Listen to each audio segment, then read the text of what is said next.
go from current slide. Okay, before we hit with the math, let's just go over where we are. We're here. Okay, all right. The two of you have both turned in your papers. Those who are listening by home, if you haven't got them in by today, this is Monday, the 31st of July. Then you'll start losing points when they come in later. Okay, that's your research papers. Your test, I think both of you have turned in the second test, right? Okay. Now, I've got those graded. I just don't have them on Blackboard yet, but I will be returning those. In fact, I can return them to you right now. But know this, there are others out there that have not turned their second test in yet, and you probably don't know who they are and who they aren't. So if they see your test with the correct answers, ooh, I just remembered something. My previous class, I forgot to give them graph papers, so I hope I figured that out. But if they come see me, I'll give it to them. Okay. So, since you won't know who has and who hasn't, don't let them see your paper, because otherwise they'll see the correct answers and they'll get a good score, and that'll cheapen your score. I mean, diminish your score or something like that, because, well, it's really easy. Richard's not here, but Stuart is.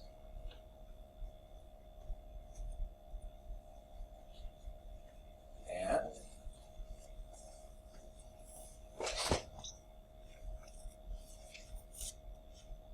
test 2.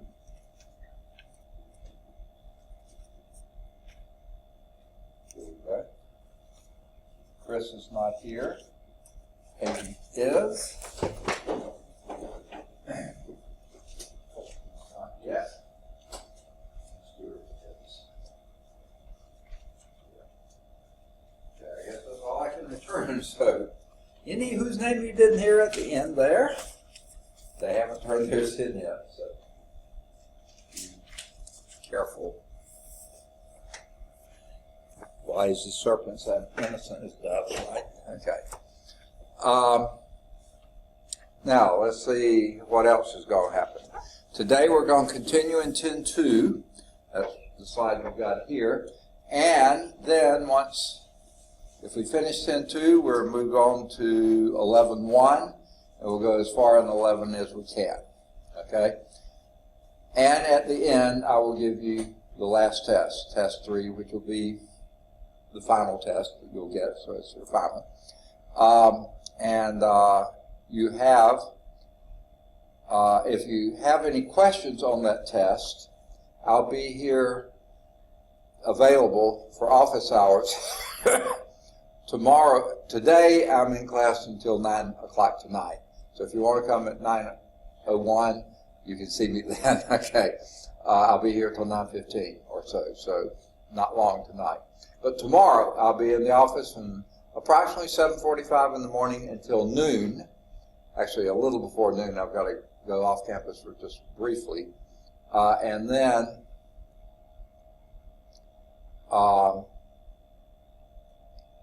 I have a final from about noon to 2, and then I'll be back in the office from around 2-ish until 5:15 tomorrow. So if you have any questions, those are good times to see me. Wednesday, I'll be in the office from 7:45 in the morning until 9:15 at night, all day long, okay? 13 and a half hours worth, you know. And then on Thursday, I beg you, please try to get the test in by noon on Thursday, because I'll be here until 5:15, but I've got to get grades finished by 5:15. We have until tomorrow at 12 noon, but I've got an infusion Friday that I'll be there from 7 in the morning until 4:30 or something like that Friday afternoon. So I won't. It's going to be very hard for me to get any grades in then. You know, might be possible if I just got a couple things to grade and I can get those things done. But otherwise, once that infusion starts, actually once the Benadryl kicks in, I'm worthless. So I don't take much medication. So when I take Benadryl, give me 15 minutes and I'm out. It sort of knocks me winding. Okay, and this is Jasmine. Okay. And at the end of the class, let me get you your tests. Anything. You turn in both test 1 and 2 or just? Yeah, okay, right. Well, I'll take it any time. I'll give you, I already returned your test 1 to you. Okay, yeah. So I'll take test 2 anytime. By the way, I can't return your research papers. Okay, so they periodically ask for samples of student writing, so I have to have those for that. But for when you come to turn in your test, the final, if I haven't given your previous test back, I'll give it back then. Okay. And that would be your test to you. Yeah. All right.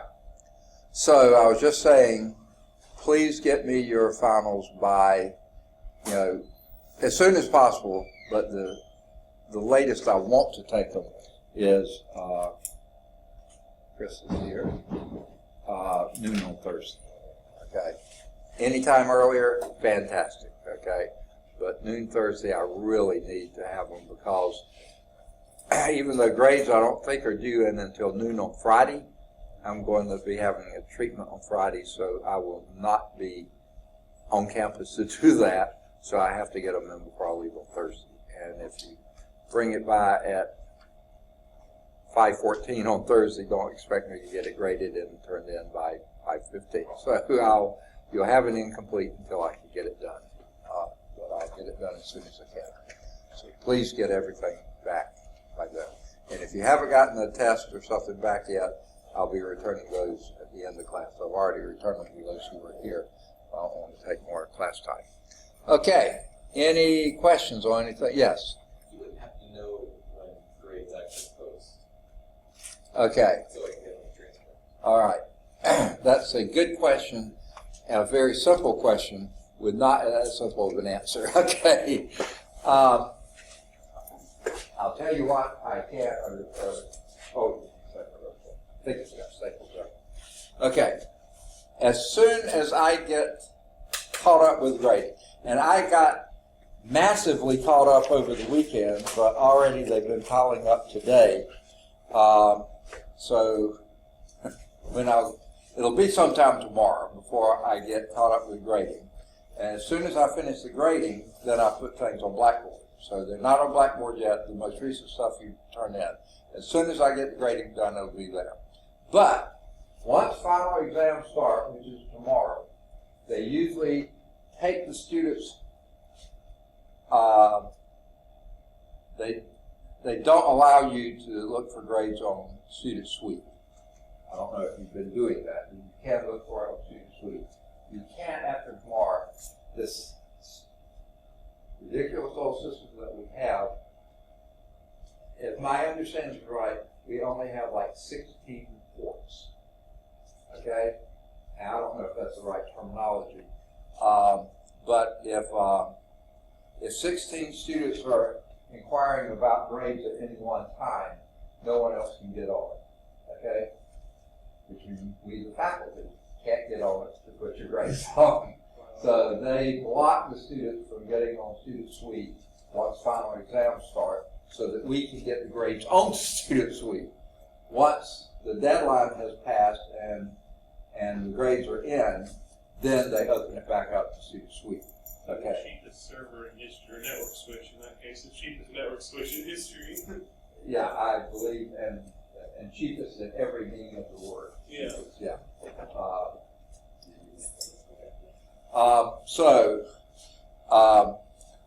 When they actually post the grades, or as soon as, okay, I'm taking your question is mostly for transient getting back to the school.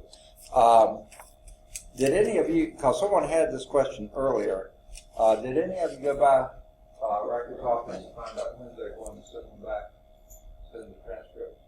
Okay. Once I get the grades in, is this the only course you're taking, or you can take others? Is this the only one? Once you see that I put it on Blackboard, and on letter grade on Blackboard. You'll see all that all the way across. Then you can contact the records office and check with them. Right after I do it on Blackboard, I put it in the system. Once it's in the system, then they can place it to wherever your home school is. Now, if you need to do a transfer request, transcript request, or something like that, you might need to do that. So I would say when you get out of class today, go down. You know where records office is? Okay, I'll walk you down there because you're almost on the way to my office, and you can go by and ask them what you actually need to do in order to make sure that that goes as quickly as possible. If they'll take a request ahead of time, have it sitting there as soon as the grade in, they can do it. They're pretty good at doing that. Probably be interested in talking to him as well. I'd probably talk to him as well after class is over. What's that? I said I'd probably be interested in talking to him as well. Okay, yeah. I thought it was you or Colton one that had asked that question before, and I said check with the records office, see what you need to do. But as soon as I get out, or all of you who are transient students, is this the only class you're taking, or some of you taking physics or something else? You're taking physics. Colton's taking physics as well, so. Oh, you are. So I'm not. Colton is, so you Oh, won't have Colton, that question for that. so when both of us get our grades out there, then you can do it. But they aren't going to send one and then send another. They'll wait for both. But if you're only taking one, as soon as yours is there, you can ask them if they want. If you need you to contact them to ask them to send it, or if they're just going to do it immediately. If they have a whole bunch, and we do have quite a few transit students, they may get a little bogged down and may take them another day or something. That's what I was wondering, because I figured this summer is largely Yeah. training. This is a big transient time. But our staff here is pretty good. The records office on this campus, I think on the other campus too, but on this campus they do everything they can to help. They're really good folks out there. So I can't give you a firm answer, but that's the best. But if you want just see your grade, Blackboard, just keep checking that. When you see that in there, then you know that shortly after I put it there, I'm going to do it on the school system too. And once they get it on that, then sometime after that they can get it sent. Just depends on how many they got pending and that kind of stuff. And I don't know what's involved with it, whether they have to actually have someone at the other end receipt it, or I don't know. But they're pretty good about getting it done as quickly as possible. Okay, now I think we were just at the beginning of this last time.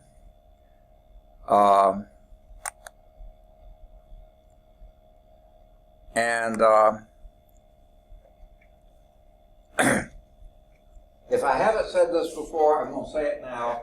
I'll say it as many times as necessary. In calculus, when you see a trig function, just right off the bat assume that's in radians. Because in calculus, all this works in radians, it doesn't work in degrees, okay? What we're going to be talking about that. Here's just an example. Sine 1, and that isn't 1 degree, that's 1 radian. If any of you have a calculator, just enter that and see what you get sine of 1 to be. Oh, I can't write here. Let me get my pen activated. Okay, what's sine of 1? Okay, 8,4. 147. Second? 098. Okay.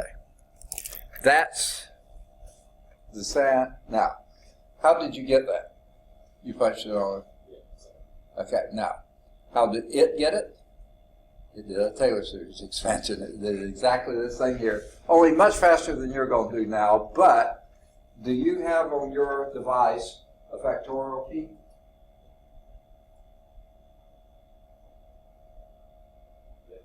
You do, okay? So do this. Everybody, enter a 1 minus, and you could do 3 factorial and then invert that, or 1 over 3 factorial, however you want to do that. And call out that. When it's a 1, it's just a 1, okay? Okay, 1 minus 1/6, that's what 3 factorial is what? 0.833333, right? Okay. Plus 1 over, well, I'll let you do 5 factorial so I won't have to do it in my head. 0.8416. Second? 8416. 1/6, okay. Minus 1 over 7 factorial. That doesn't seem right. Back up. 0.8416, are you sure that's right? Yeah, that's right, that's right. Yeah, I'm sorry, I'm thinking wrong. Okay. Minus 1 over 7 factorial. 84146. Okay. Plus 1 over 9 factorial.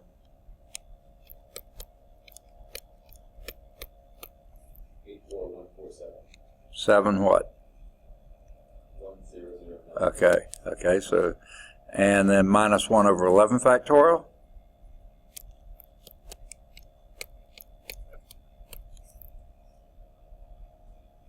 7098. Look at that. In 1, 2, 3, 4, 5, 6 terms, we were as precise as your calculator. Okay? Because that's what you got for sign 1. Right? That's how it did it. That's how it did it, but it did it much faster because it already was programmed to do that. That's what we call this is whereas a sequence is a set of terms, a set, things separated by comma. 1 over 3 factorial, negative 1 over 3 factorial, 1 over 5 factorial, 1 over 7, negative 1 over 7 factorial. That would be a sequence. A series is when you add up a sequence, okay? And that's what we just did. Now, the interesting thing is, as we added term by term, we got another sequence. This is a sequence we got by adding those up just one at a time, okay? And you see when we got to the 5th term in this sequence, or 6th term in the sequence, we were as precise as your calculator. So we started with a sequence, we added them together, that gave us a series. The partial sums of that series was again a sequence, okay? And so these things are sort of go hand in glove. Now, we'll put in Khalil here, and also say this again. At the end of class today, come and get, I have to hang on to your research paper if you turned it out. I think you have, yeah. But I can return your first and or second test, whatever you've turned into me so far. It has been graded. I'll return those to you. I'll return the ones here earlier, but I'll return y'all's at the end. And also I'll be giving you your last test, which will be your final exam. And we'll talk about that when we get close. So this is going, section 10.1 dealt with sequences, which was sets of numbers that were generally related somehow. And a series is then when you add those numbers in a sequence together, and that gives you a series. As you add the terms, you get various partial sums, because a series is an infinite sum, it goes on forever. But if you add the partial sums together, those partial sums then turn around and produce another sequence. Okay, just to where we're going. All right. In the text, they had the partial sum. This is what they call, and by the way, the partial sum is capital S1, capital S2, capital S3, capital S4, capital S5. That's as far as the book went. We did capital S6. And, yeah. Well, they actually got partial 8414709. They got it on S5. Interesting. I don't know how. I think they must have just skipped the term. No. Well. Anyway, that is the partial sum. And the sign, they gave us a few more digits. Their calculator must have a wider screen than yours did. They did a few more digits. I've never on the calculator that gave that many digits. Okay, so basically we say that a sign can be identified as an infinite series. Okay, and it can. Now, in general, an infinite series. Let's see if this is on the slide. Okay. All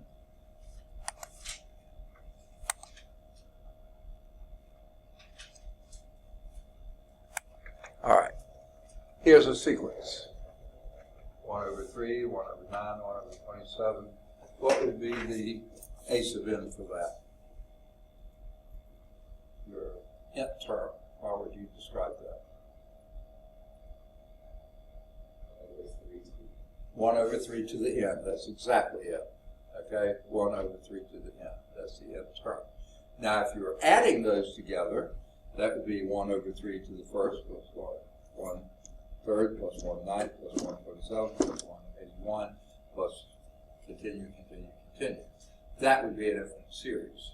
Now, if you stopped and looked at the partial sums of that, the first partial sum would be 1/3. Second partial sum would be 3 ninths plus 1 ninth would be 4 ninths, and the next one would be whatever it goes. And those partial sums then again form a sequence. What would this one be? That sequence. 1 over n squared. That would be your partial sum. I mean, that would be your sequence, general term of your sequence. And then if you're doing the series, infinite series that came from that infinite sequence, it would be the summation of that term. And that'd be 1 over 1 plus 1 over 4 plus 1 over 9 plus 1 over 16 plus 1 over 32. Yeah. No, I'm sorry. 1 over 25 plus 1 over 36 plus, yeah, and you keep going like that. And you see what that adds to. If it does add to something. That's what an infinite series is. A summation of an infinite sequence. Okay. But let's go to the definition now before I do too many buts to keep from repeating myself when we do this. So, how do we determine if an infinite series converges? Now, a sequence, all we had to do was see if that last term converged to, if the last term went to 0 or went to anything, rather than infinity, we say it converged. A series, since you're adding things to it, when you add something to something that's already there, it gets bigger. Now, when you add subtract like that first one, the sign did, it still is changing, okay, but is it converging to something? So the convergence of a series is harder to do than that of a sequence. So let's look at convergence of an infinite series. An infinite series, summation as n goes from k to infinity of a sub n, it converges to the sum s. Now the partial sums are s sub something, s of n. But the final sum would just be s if the partial sums converge to s. So, Kayla is here.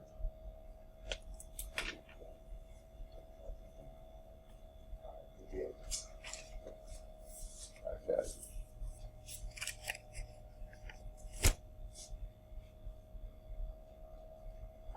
Huh? Well, I was going to give it at the end of the period. So, because not everybody's here yet. Yeah. Okay. And also, I'll be returning other papers at the end of the hour, too. Okay. All right. So, like I say, an infinite series, summation of n equal k to infinity of a sub n converges to a sum s if the partial sums converge.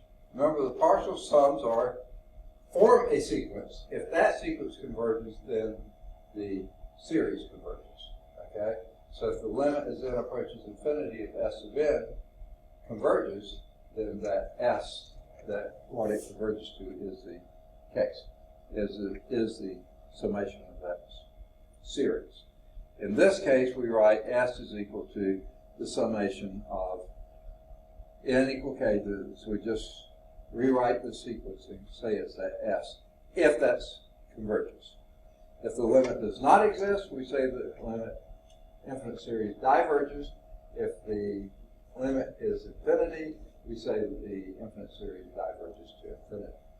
So again, we can have an infinite series that diverges without going to infinity if that partial sum just does wacko things, doesn't go to infinity, but neither does it approach any fixed number. Okay, we saw that in other sequences. Okay, so here's an example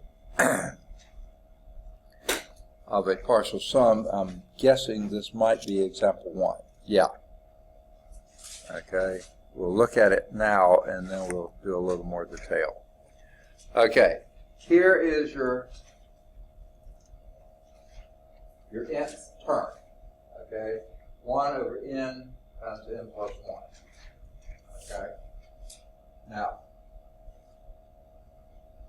looking at that, it's a little hard to say. You can't just look at it and say, yeah, that converges or doesn't. But when you look at some of the partial sums, I should have you calculating. I'm just kidding. Okay. You would have to add each of these together. They, when you get to 10, you got 0.90909. Sounds like Marky Minnie, but not quite. When n is 50, 0.98039, 100, 0.990099, 200, 300. Yeah, it looks like maybe it's converging. It's pretty slow getting there, but not nearly as fast as the sine 1 was. But it seems like it's going to what? 1. Okay? Now, this is a very special kind of an infinite series. Let's take a look at it. Okay, I want to write on that, but it won't let me, so now I'll write on this. Let's add a few of those terms together. When n is equal to 1, what do you have? 1 over 1 times 2. 1 times 2 is 2. Plus, that's the first term. Second term,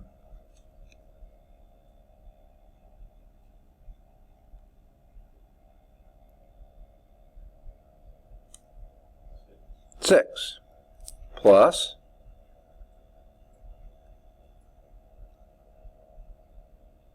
third term 12 plus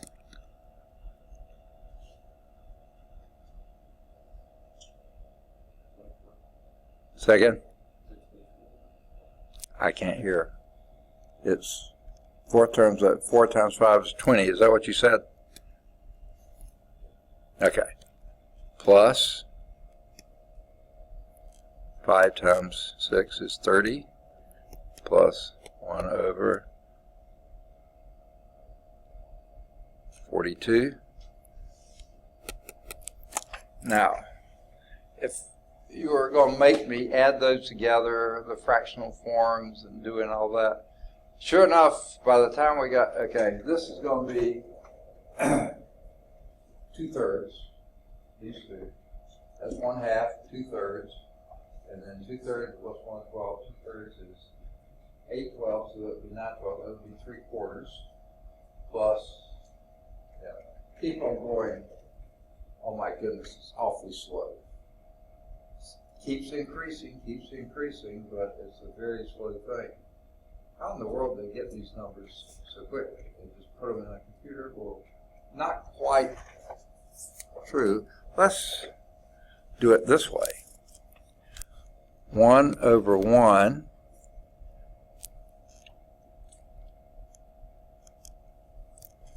okay, let's split this up. Let's do that. Sort of like we did, remember when we did partial fractions in math, in techniques of integration. That would be a over n plus b over n plus 1, right? What would that give us? That would be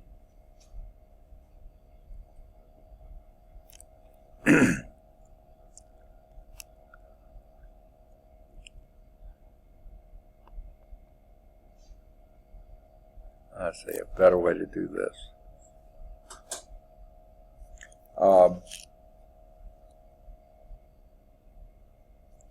That would be 1 over n minus 1 over n plus 1.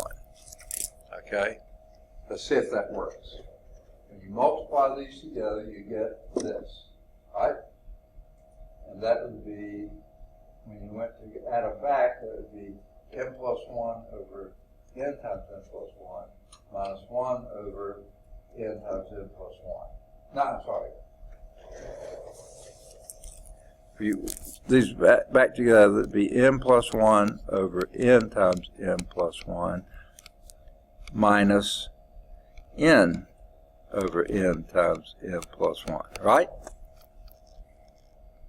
So that is indeed true. You combine these together, n plus 1 minus n, that would be 1 over n. So yeah, this does give you that exactly. But let's look at this now. This would be 1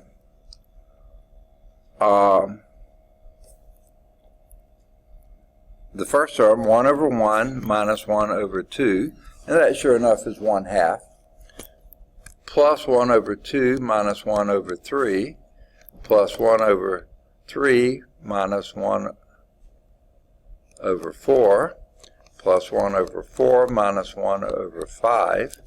Do you see what's happening there? If you write it this way rather than this way, then you see what's happening. Minus 1/2 plus 1/2 is 0, minus 1/3 plus 1/3 is 0, minus 1/4 plus 1/4 is 0, minus 1/5 plus 1/5 is 0. So your nth term would be 1 minus, this is the first, second, third, fourth term, so that would be 1 over 5, and that sure enough would be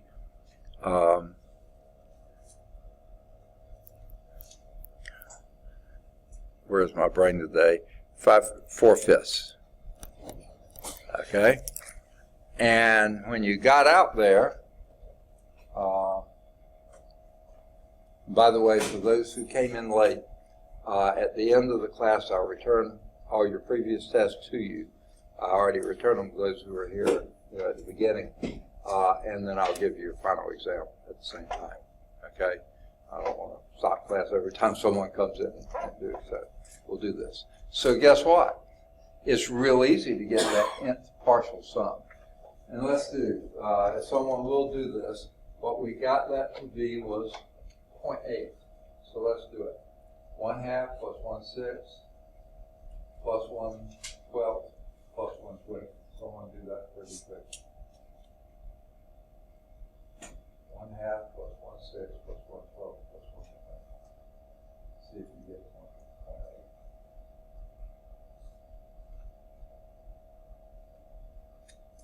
I think I did that a minute ahead. You got that. Let's just see. 1/2 plus 1/6 plus 1/12 plus 1/20.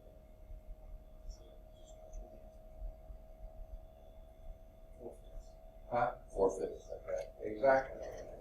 So, guess what? You name a term. How about 300? I can do that. It's 1 minus 1 over 301. Okay? Do that on your calculator.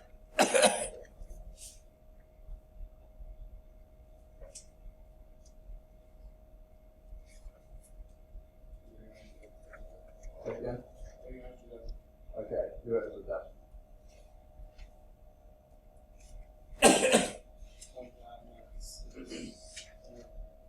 199667777. Okay, look at that. I can do it just about as fast as they can print it, you know. if you want to know the nth term, the thousandth term would be 1 minus 1 over 1001, okay? And sure enough, that's going to converge. 1 over 1 plus, that becomes 1 minus 1 over n plus 1. As n goes to infinity, this is going to 0, and you're approaching 1. So yeah, you don't have to worry that this is going up so slowly. Will it ever get there? Or even when it gets to 1, will it just keep going up slowly? No, it won't. It's always going to be less than 1. So it's going to approach 1 as you go. Now that wasn't intuitively obvious when you just put in the numbers, or even when they did it for you and generated the table, you went, yuck, that's getting there awfully slowly. But then when you do it this way, and you notice that every other term, after the first term, the next 2 terms always add to 0, and just that last term is the one that you subtract off 1.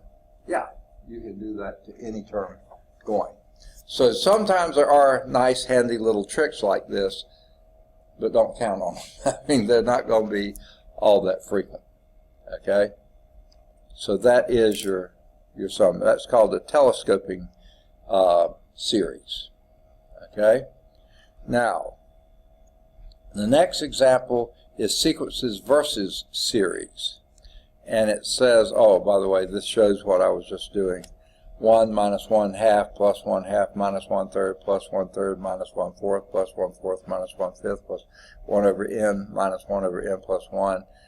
Go up to the nth one, and you get 1 minus 1 over n plus 1. And as n goes to infinity, n plus 1 is going to infinity.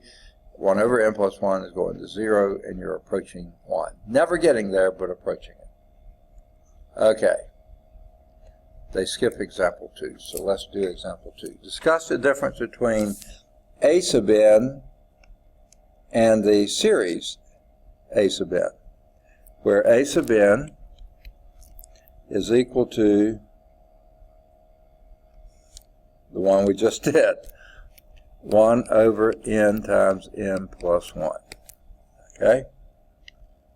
So let's first look at the sequence a sub n, which is the sequence 1 over 2, 1 we just did, 1 over 6, 1 over, what was the next one? That's 1 times 2, 2 times 3, 3 times 4 is 12, 4 times 5 is 20, 5 times 6 is 30, 6 times 7 is 42, 7 times 8 is 56, and so on and so on. That sequence obviously is doing what? Going to the sequence, set of numbers. The nth term is going, as n goes to infinity, that's going to 0, okay? Slowly, but it's going there, okay? Right there you only got a few decimals. But how about the sequence, the series, which is a sum, as n equal 1, I believe it is. Yeah, n equal 1 to infinity of 8, that same a sub n, and this will be the partial, so that would be what I had before, 1/2 plus 1/6 plus 1/12 plus 1/20th plus 1/30th plus 1/42nd plus 1/56 plus ... and it keeps on going.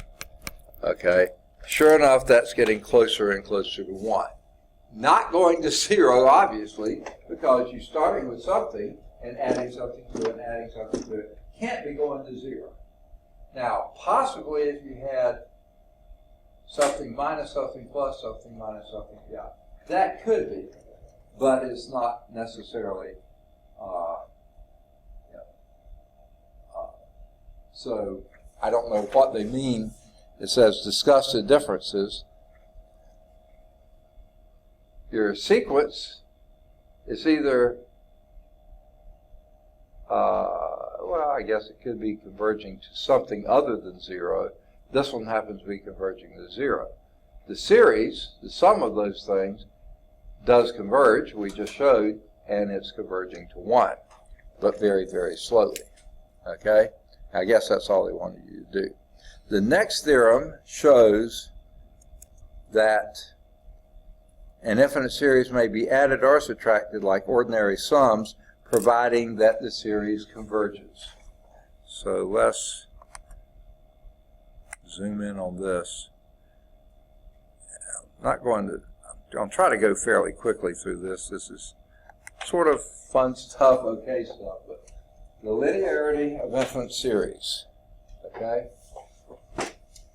If this series, A sub n, the summation of A sub n, and the summation of B sub n both converge. They've got to both converge. If one of them doesn't, hang it up. This doesn't work. But if both of them converge, may converge to different things. That's fine. But if they both converge, then the sum of either the sum or the difference of those two, and the sum of some constant times one of those, also converge. See, any constant, no matter how big you make it, it still converges. Okay? And the sum of these two series that do converge, is the sum of the, okay. This is strange. The sum of these two series is the series of their sums. The difference of these two series is the difference of their sum. Sum of their differences, that's how I should be saying that. And the series that's a constant times one of those is the constant times the sum of one of those. Constant times that series. So this basically is the linearity of infinite series. Now, I don't know if you've hit it much yet, but if you continue in further math courses, you're going to run into linearity all the time. Are any of you going to take linear algebra? Yeah, some of you will. Linearity is really, really important to everybody. It's in the name of the course almost. Okay? But you'll do that. And if these conditions are met, that means you can do a whole lot with those like you would expect to do. They follow patterns that you find reasonable, consistent, and basically expected. Okay? Now they have a little proof. I don't think that they show any of that. They're jumping right now to actually going past geometric series. And probably I should put something else before I do geometric series. Let me give you this definition. A geometric series with a common ratio R is a series defined by a geometric sequence, CR to the n, remember that one? Okay. As long as C is not equal to 0. It makes no sense for C to be 0. That's going to add to be 0. The sequence will be 0, converts to 0, and the series adds to 0. So that's not very interesting. So we'll leave that one out. But a geometric series with a common ratio, and by the way, the ratio R, also we don't want to be 0. Because if R was 0, that adds to 0. And it's not a very interesting sequence or series at all. So we leave that one out as well. So as long as those two conditions are good, the common ratio R not equal to 0 is a series defined by the geometric sequence C R to the n, where C is not equal to 0. If the sequence begins at n equals 0, then the geometric sum of that series, the sum of that is going to be n equal 0. You're starting at 0 to infinity. That would be C, okay, because R to the 0 is 1, plus CR, plus CR squared, plus CR cubed. Every term differs from the previous term by that constant ratio R, differs from it, okay, plus CR to the 4th, plus ... plus CR to the n. I guess they use something else. No, they just say ... Okay. just leave it like that then.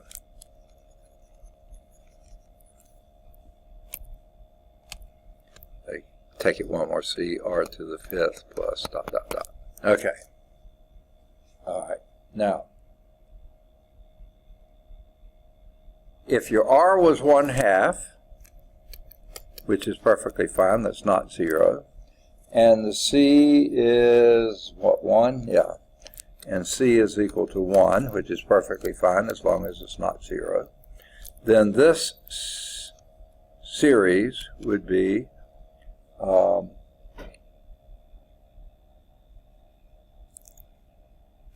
the summation n equals 0 to infinity of,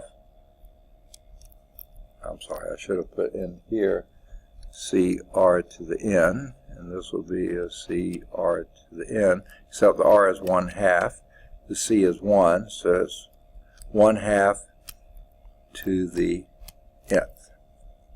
Which, another way of saying that, summation n equals 0 to infinity of 1 over, because 1 to the n is 1, 2 to the nth. Okay. And what would that be? N is equal to 0. 2 to the 0 is 1, so that would be 1 plus 1/2 plus 1/4 plus 1/8 plus 1/16 plus 1/32 plus 1/64 plus dot, dot, dot. Okay. Now, does that have a limit? Well, let's take a look and see if we can do some of this by sight. This would be 1 plus 1/2 would be 3/2 plus 1/4. Okay, back off a little bit.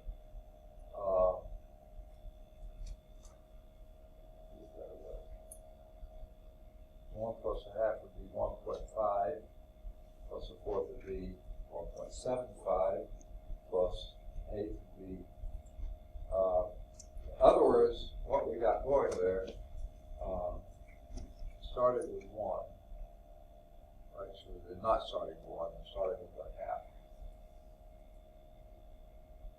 So they must be going n equal 1. Yes, they did. They started from n equal 1, so that clarifies things a little bit. I thought, how they can't possibly get that, so let's do it 1. Okay, that's where we're starting from, n equal 1. Okay, so it starts at 1/2, 1/4. Okay. Well, this shows it. There you go into 1/2, plus 1/4 gives you 3/4, plus 8 gives you half the distance to 1. Sort of like making penalties on that extra point thing. You get half to the goal, half the distance to the goal. Never get to the goal, but you're getting half, plus 1/16 would be half the distance, plus 1/32 would be half the distance there, plus 1/64 would be half that distance. You're getting closer and closer, never reaching 1, but getting just incrementally closer to 1, and getting there pretty rapidly too. Okay? So obviously this one has a sequence, the series converges to 1. So a geometric series, as long as the R is less than 1, doesn't matter what the C is, but if the R is less than 1, then that will converge, okay? Or at least it looks like it for now, okay? And it might take forever to converge, but it does. If you had started this at 0, then you have a 1 in front here, and that would add 2. So every one past that would be just getting closer and closer to 1. So if you had the n equals 0, you just add a 1 in the front, and that would be going to 2. Okay. Now,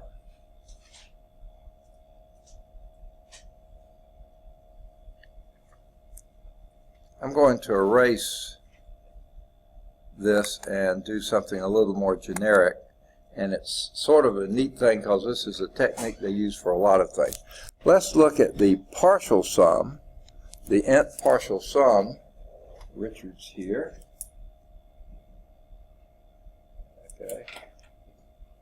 Oh, and I didn't get Colton. He came in. I saw you, but I forgot to mark you. And I think we've lost Anthony Tolbert for good. I mean, I don't think he's been here in forever. And as far as I know, he never paid, so I assume he's no longer in the class. So everyone has come in, and I take it everyone has turned in test 1 and 2 now. Is that right? Have any of you not turned in test 2? Okay. Well then, at the end of the period, I'll return all your test 1 and all the test 2s that weren't turned in today. Now, I can't remember if all of you have your papers in yet. Let me mention that also, since all of you are here. Before today, I only had 3 papers in. I've gotten several turned in today. Any of you have not turned in a paper yet? Okay. If I get it today, you get your score. If I get it tomorrow or later, you start losing points. I'll still accept it, and I'll grade it, but then I'll be subtracting points rather than adding points like I did before. You know, last week and before, I was adding either 1, 2, or 3 points. Today, you just get your score. After today, you start I start subtracting points. So, I can't return those papers, so I will, but you'll see your score, because periodically they ask for samples of student writing. Okay, so before you leave today, get your old test, and I'll also give you your final. Okay, so what we're doing was a geometric series here, and S of n, the nth term, the partial sum of a geometric series, would then be just to do it. What that was C plus CR plus CR to the first plus CR to the second plus CR to the third plus CR to the fourth plus ... plus CR to the n. That will give you the nth partial sum of that sequence. Goes up to n of those. Okay, here's the trick. Okay, it's a neat little trick. They use it in many different ways, but let's multiply both sides of this equation by r. Okay, so r times S of n will be CR. Let me scoot it down one. Okay.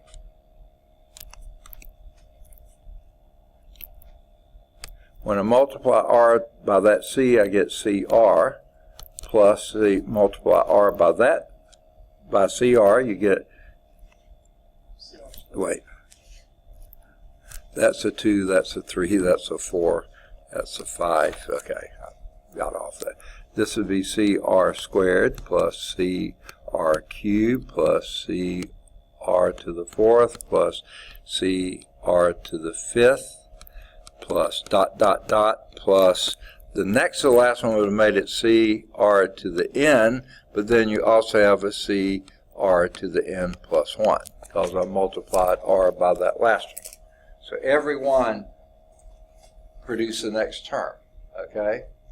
Now, this becomes sort of one of those telescoping series. Okay? If you subtract this from that, in other words, r Sn minus Sn, I can do that subtraction. These go out, those go out, these go out, those go out, these go out. All of them go out, including that one except that last one. And this will equal CR to the n plus 1 minus C, because that was subtracted from that. So now, factor out at S of n, and it gives you R minus 1 is equal to C, factor out of C, R to the n plus 1 minus 1, and then divide both sides by R minus 1. Okay? Now, that's how they leave it. Okay? You can also do one more step to that,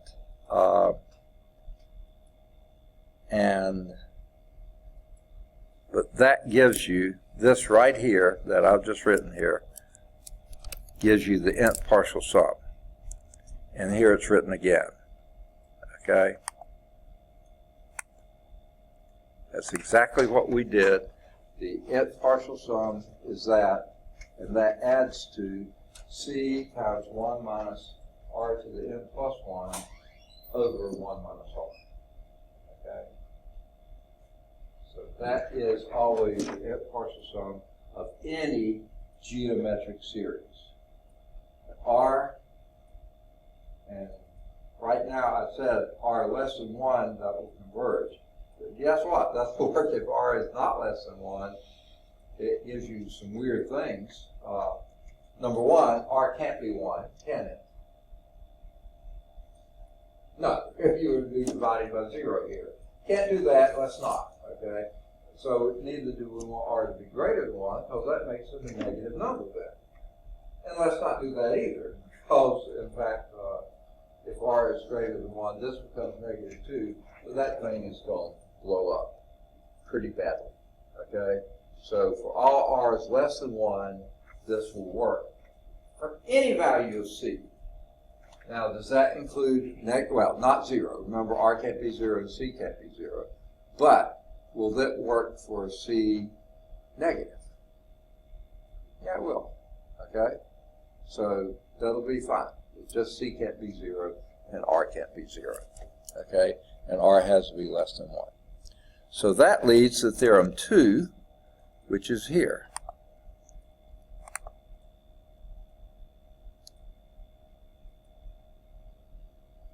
All right.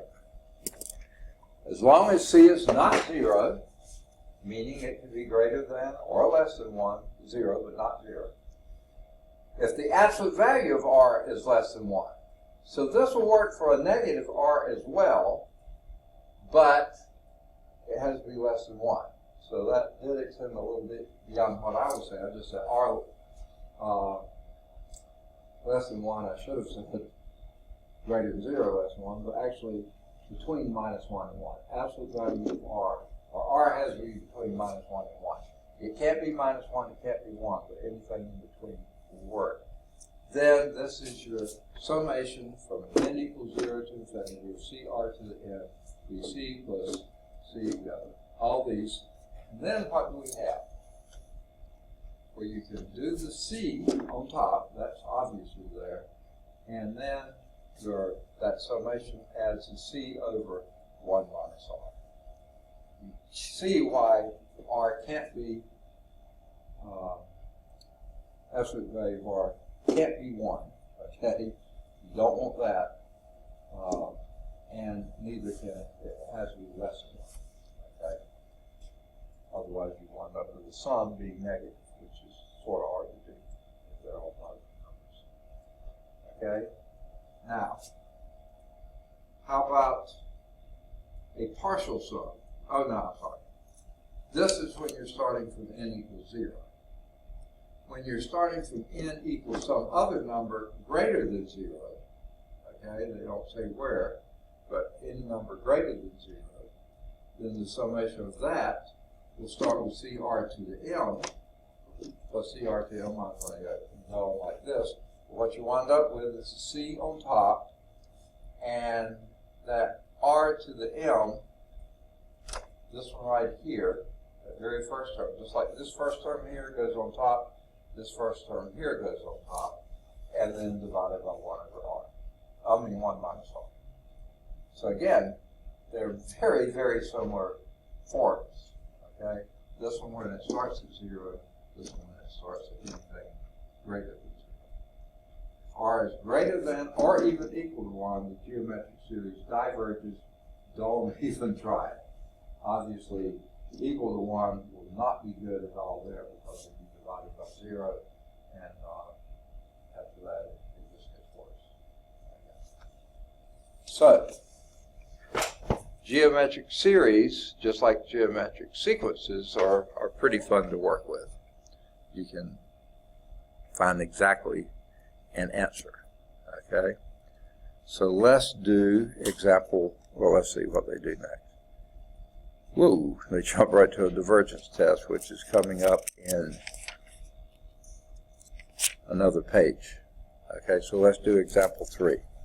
What is the summation from n equals 0 to infinity, infinite series of 5 to the minus n. Okay? 5 to the minus n. Well,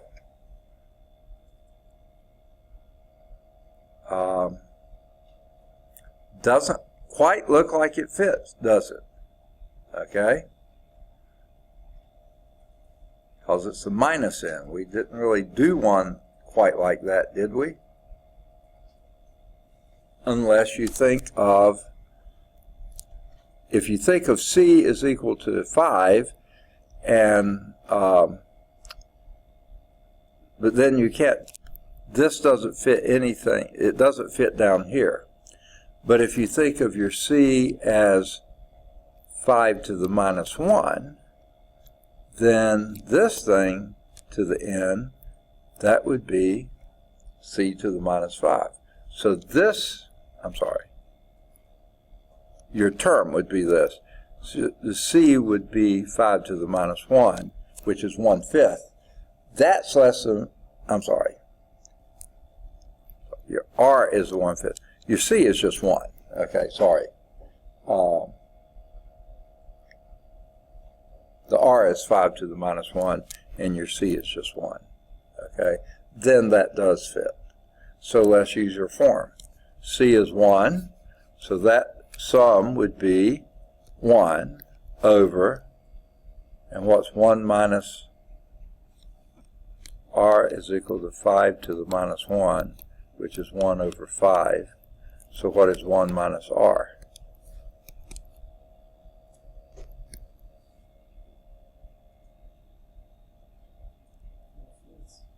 Yes, okay, 4/5.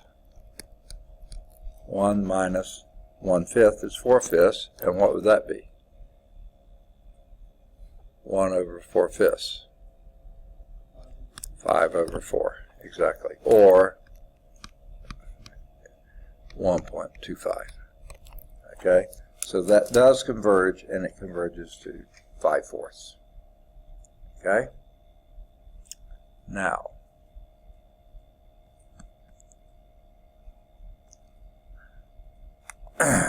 losing my voice a little bit here, sorry about that.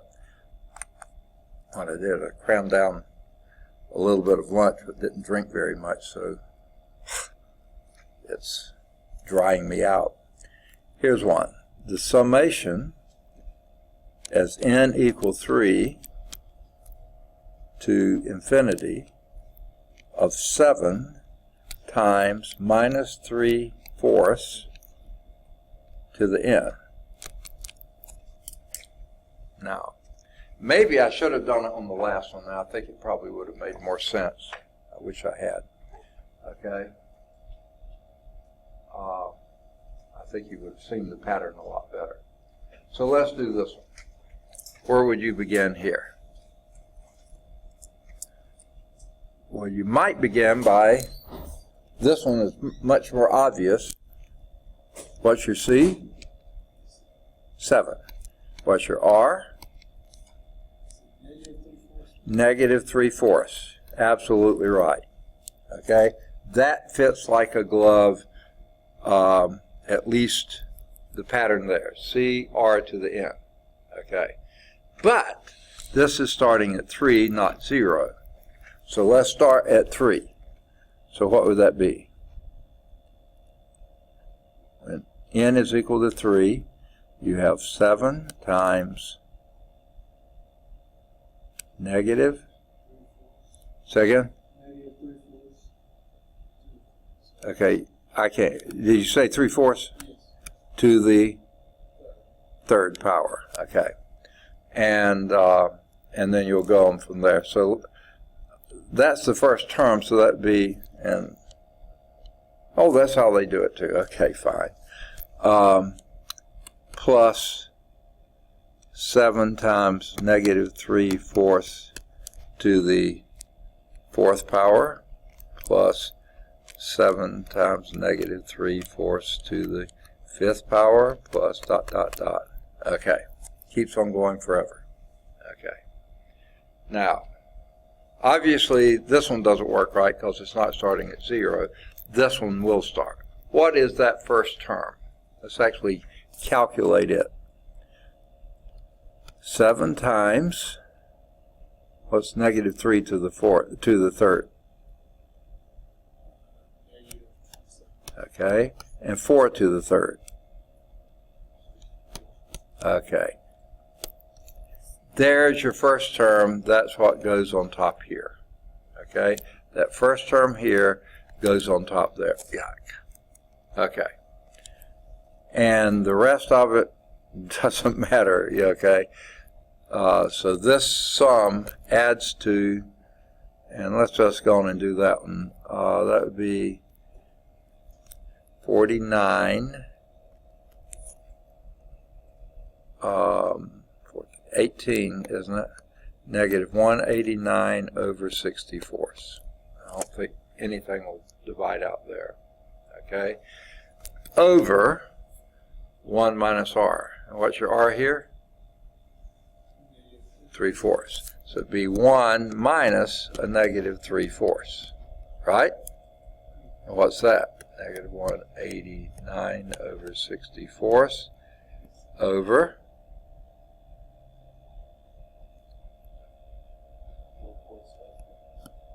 7/4, right? Okay. So let's do that. Negative 189 over 64 times 4 over 7, right? Dividing by a fraction, inverse and multiply. 4 will go into 64 16 times. Now, will 7 go in 189? Sure it will, because that's how we got it, was multiplying. I should have left that as 7 times that, so this would go a negative 27 times. Well, okay, if I did my math right. Okay, so this will be minus 27 over 16. Yeah, and that's what they got to. Good for them. So I really should have left the 7 on the outside there, and that would have made it a lot more obvious here. Then I put my minus sign. I thought I had, but it didn't mark. It's just a little dot there, minus. Okay, that's it.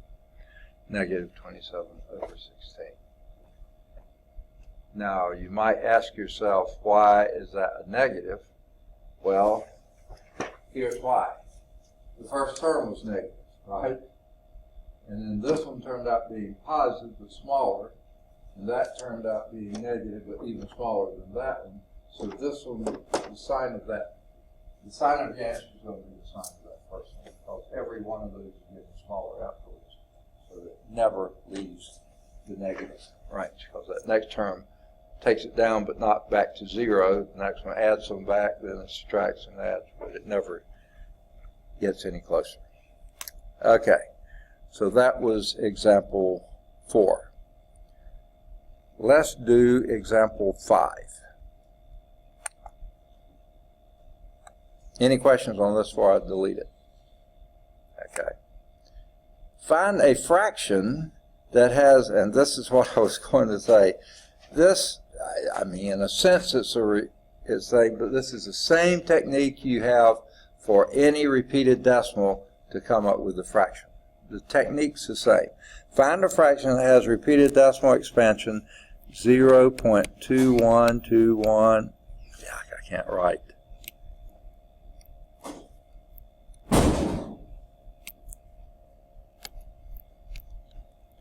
How many of them do they put here? 2, 1, one more. Okay, there's the pattern.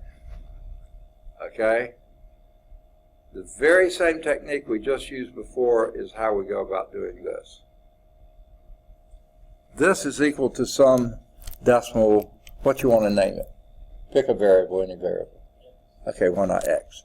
This is what we're looking for. We're looking for the fraction form, the rational expression that would be the x. And guess what we're going to multiply it by? 100. Count the number of repeated digits. There's 2. So this will be 100x is equal to 21.212121 dot dot dot. Got it? Now let's subtract. Okay? 100 minus 1 will be, I don't know where that came from. 100 minus 1 will be 99x is equal to, guess what? All those cancel out, subtract away, 21. Right? Divide by 99. Or you could have first divided by 3 if you wanted to. I think I'd like to do that first. Let's do that. Let's divide by 3. Or factor out of 3. Or however you want to say it. So this will give 33x is equal to 7. So x is equal to 7/33. There's the fractional form that's exactly equal to that repeating decimal. No matter what the repeating decimal is. What 5742, 5742, 5742, just whatever the number of units there, multiply that power of 10 by that. Or what if you had 0.7428383838383, you just multiply by 100. Well, actually first multiply and get all those other digits to the left of the 0. Then multiply again by that one, and now you have, I don't remember what I said, 52, whatever I said, however many digits, get that over here first, and then do it again here, and then subtract this one back, and you'll still do it. Comes up with a much messier fraction, but it works, okay? So that technically is an infinite series, but it's that's how you do it. The same type of procedure we did before. Okay? Now, that's the procedure. Thinking in terms of an infinite series, that would be, and this is what they did, that first one there was 21 over 100 plus 21 over 10,000, okay, plus 21 over a million, okay. In other words, 21 over 10 squared plus 21 over 10 squared plus 21 over 10 squared cubed. So basically your R is 1 over 100, because that's what you're multiplying each term by, and your C is 21 over 100. So if you do it that way, C is equal to 21, just 21, yeah, and R is equal to 1 over 100, okay? And if you did it that way, and you're starting with 2, I believe it is, in this case. You're not starting at 0, but starting at 2.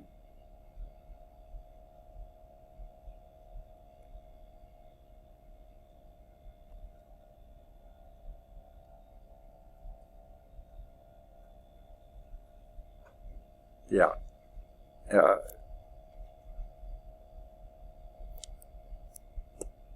C is 21 over 100. I said it right the first time. Or your first term is 21 over 100, not 1. Okay, and then you go from there, and then your summation would be 21 over 100 over 1 minus 100 would be 99 over 100, and then the hundreds go out, and when you reduce that, you get 7 over 33. Same thing we got here. Okay. So actually, I find the technique works better than having to do the infinite series, but you could do it either way. All right, let's move to example 6, which is quite a different approach to this, but still doing the same thing. Here's your sum that you're looking for. It's the summation of n equals 0 to infinity of 2 plus 3 to the n over 5 to the n. If I could write. Okay. Now, that doesn't look like either one of those, does it? How would you approach this?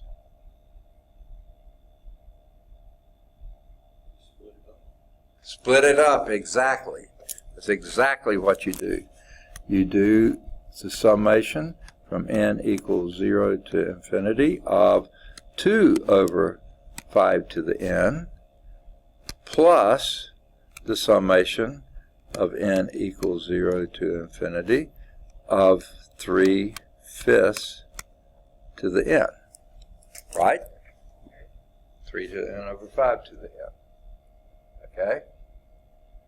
Now, I don't know if it's helpful to you to put a few terms in to see what's happening with that, but if you did do that, when n is equal to 0, this would become 2, right? 5 to the 0 is 1, plus 2 over 5, that's for n equal 1, plus 2 over 25 when n is equal to 2, plus dot, dot, dot. Okay? Where your c is equal to 2 and your r is equal to 1/5. Because each term is 1/5 of the previous term. Okay, that we can do, right? That would be exactly this form here. So what would that sum be?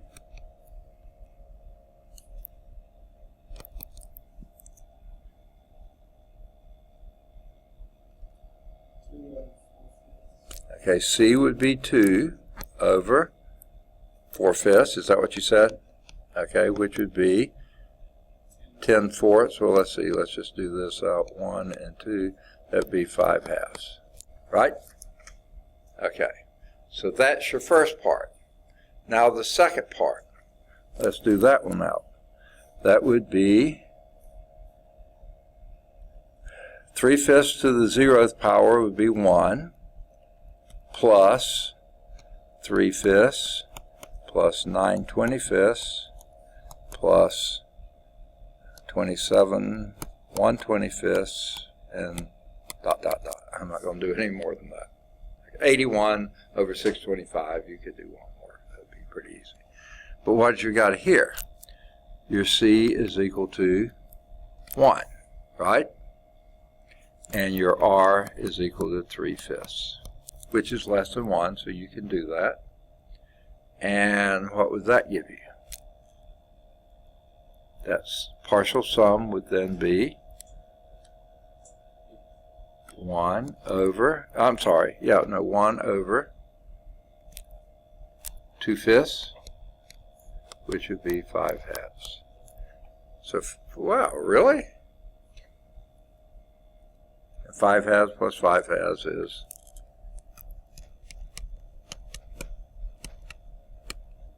10/2, which is 5. Yep, that's what you get. Don't expect them all to come out that way. Okay. Now, any questions on those before we move? The next thing is Theorem 3, which I don't really want to quite get there yet because there's a conceptual insight at the top of the page. Okay?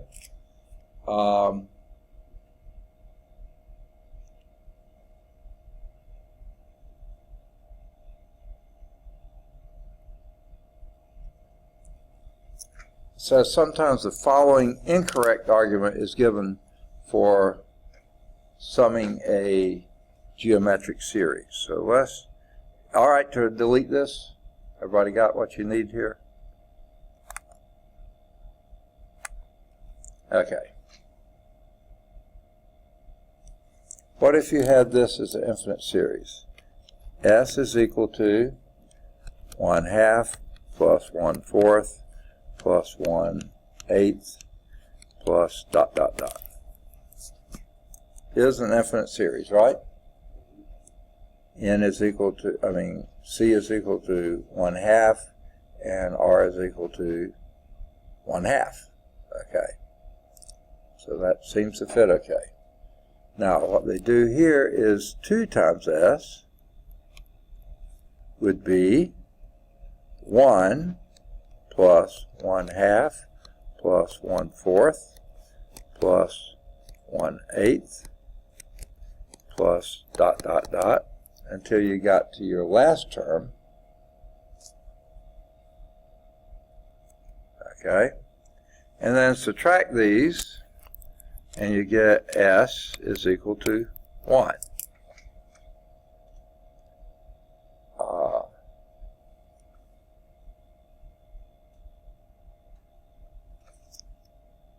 Wait, what have they just said? Oh, okay.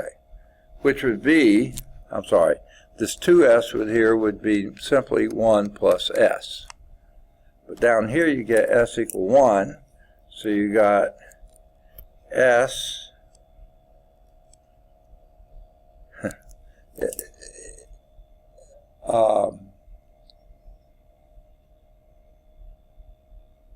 and by the way, that would be perfectly fine. I don't think there's anything wrong with that.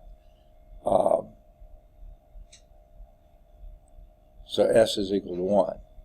But what if you said this? I'm sorry, I got diverted there for a minute. S is equal to 1 plus 2 plus 3 plus 4. I'm sorry, 1 plus 2 plus 4 plus 8 plus 16 plus ... And then said 2S, I'm going to do it up here like I did before, 2S is equal to double that, 2 plus 4 plus 6, 8 plus 16 plus ... Okay, well then could you say that when you subtract these, you get S is equal to 1. Okay, you also get S equal 1, or S equal something. Both of those equal 1? Remember the thing? That R must be, R must be less than 1.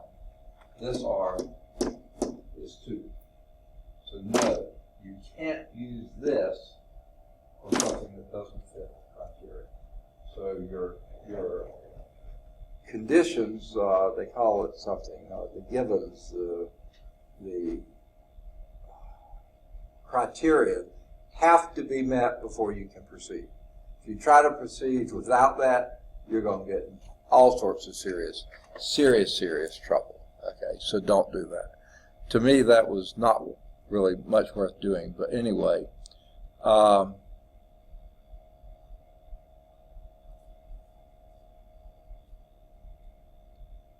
Now, here is a test.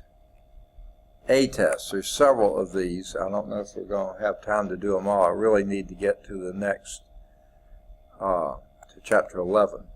But the first of these is the divergence test, the nth term divergence test. They just call it the test.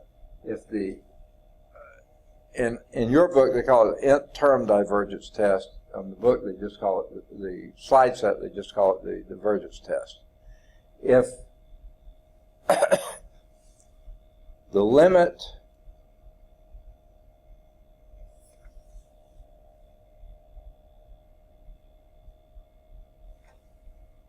okay. Now these read slightly differently, but they mean the same thing.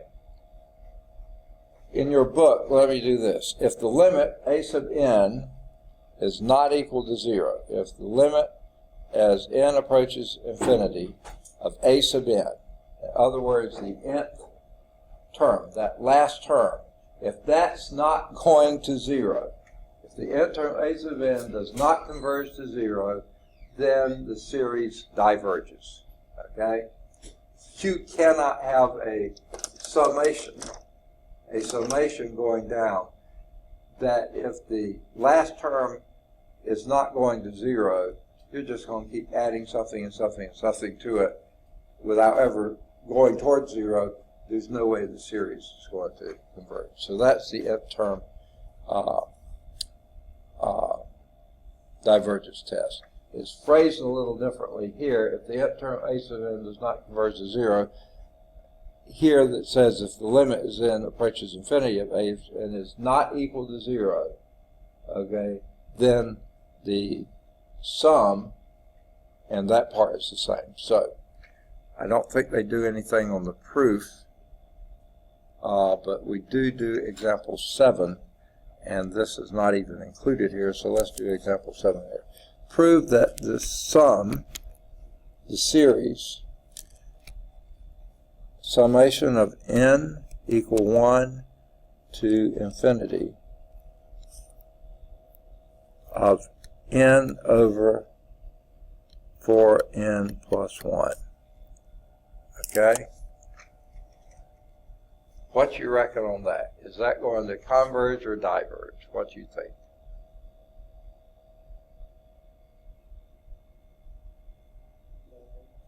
It diverges. And why? Okay. Okay. Here's what you do. You look at the nth term, which is n over 4n plus 1. Okay? And you evaluate what is that doing as n goes to infinity. Well, the key for what's going to n equal infinity is divide by n. Divide every term by n. So let's give you 1 over 4 plus 0.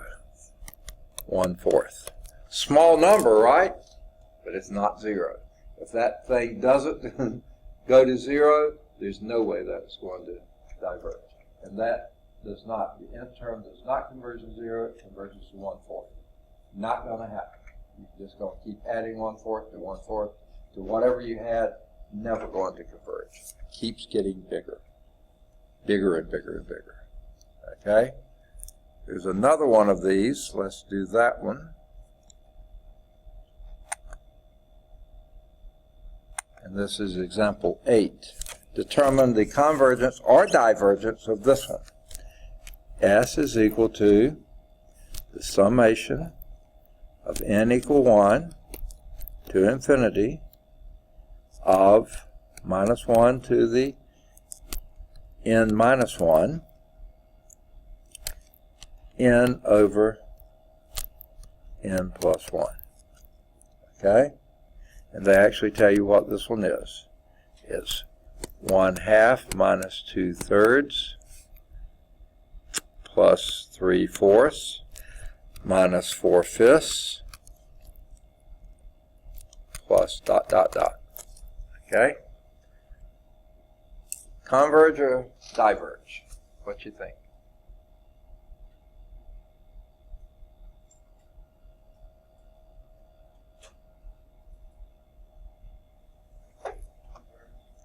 Converge, you say? Okay. Well, again, let's do the same thing we did. Let's just look at that part. N over n plus 1 and divide numerator and denominator by n. N over n plus n over n plus 1 over n. Guess what that?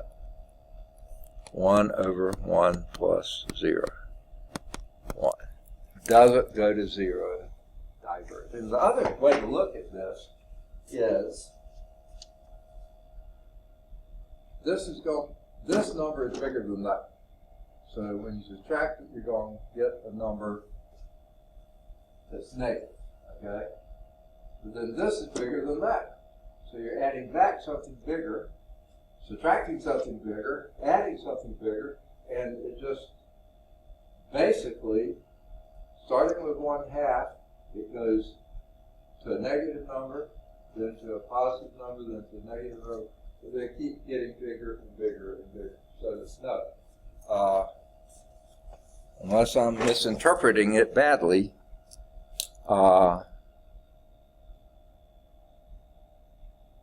It diverges, yeah. Okay. Now, example 9 is this one. Okay. Just because a sequence tends to 0, does that, okay, let's go back to this. Okay. Divergence test says if the nth term does not converge to 0, then the series diverges. Okay? The nth term does not converge to 0. What that doesn't say, though, if the nth term does converge to 0, that the series converges. It doesn't say that. It only says if it does not converge to 0, then it has to diverge. Well, if they could have said it stronger, they would have, but they can't, and that's where this example comes. Prove the divergence of this one. Okay? The summation of n equal 1 to infinity of 1 over the square root of n. Okay? Now this will be 1 over root 1 plus 1 over root 2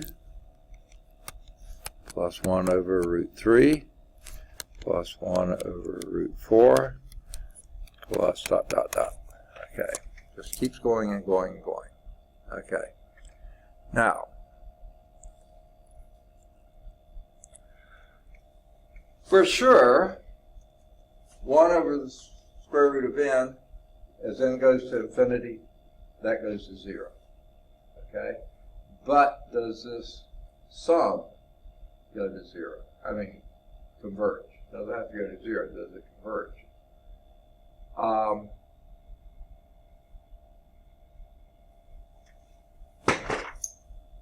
Let's just do this. This will be 1 plus something and something plus 1/2 plus something and something plus something and something plus 1/3.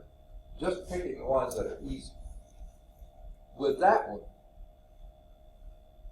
converge or not? Okay?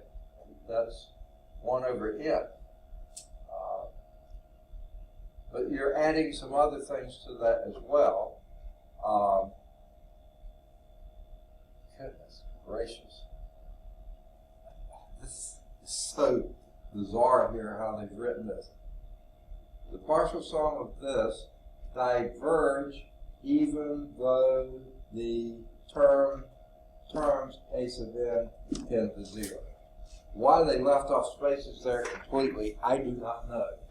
It's a really poor slide as part of it, and I don't know why. I guess when they italicized it or something, they lost their spaces. Okay?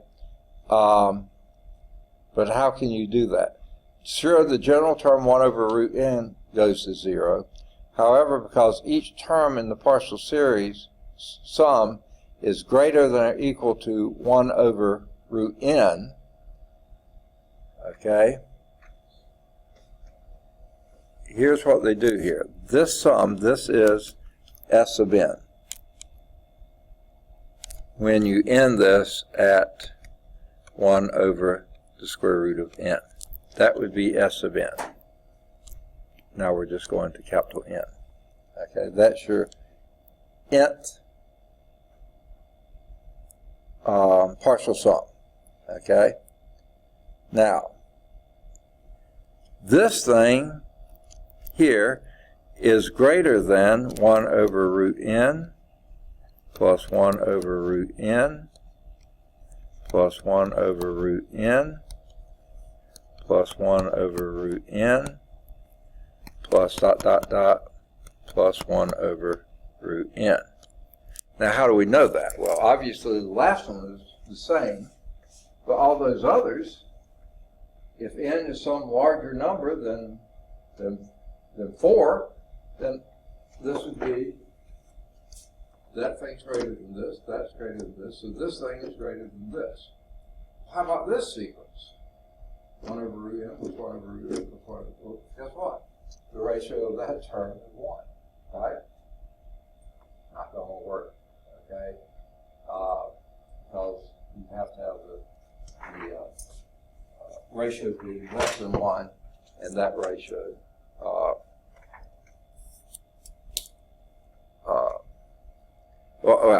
let's put it this way. You have n of these because you're doing n terms of them. So this thing would be equal to n over the square root of n. And what's that?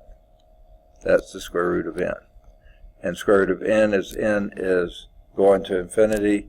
That's going to infinity. So no, it will not. So just the fact that the nth term is going to 0 isn't enough to convince it diverges. If the nth term is not going to 0, it's got to diverge. If the nth term is going to 0, it may or may not converge. It may actually still diverge like this one does. And there will come up to be some different rules later on, but we don't have time for them, so that's as far as we're going to do in this. Okay?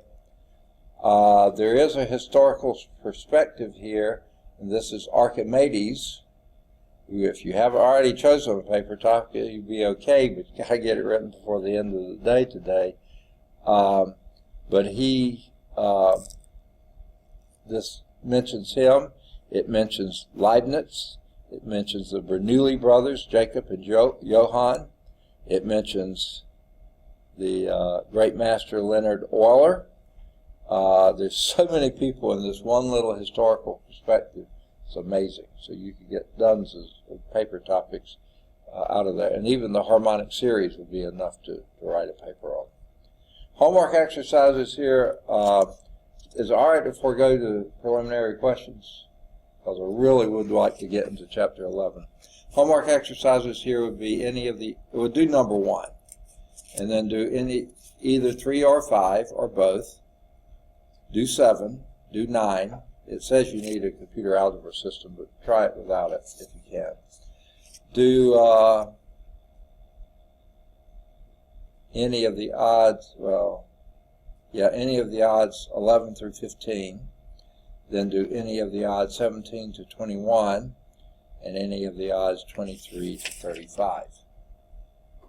Either 37 or 39 or both. 41 or, any of the odds 41 through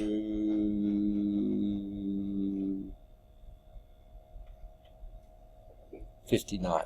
So I'll let you choose those. Okay. Further insights and challenges, number 64 mentions Cantor's disappearing table. So, and it actually mentions someone else, Larry Knope, I guess is how you said Knopp, of Hamilton College is mentioned there too, if that's helpful to you. A Koch snowflake, Swedish mathematician Helga von Koch, basically is sort of a fractal type problem.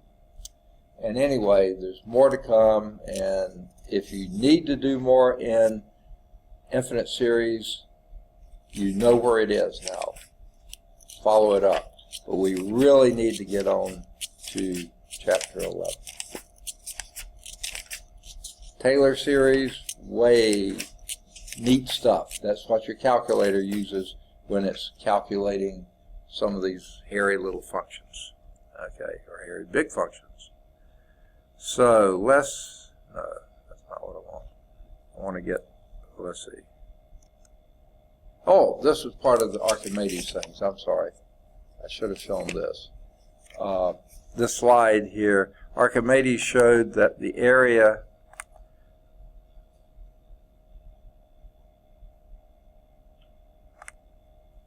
S of the parabolic segment is 3/4 t, 4/3 t.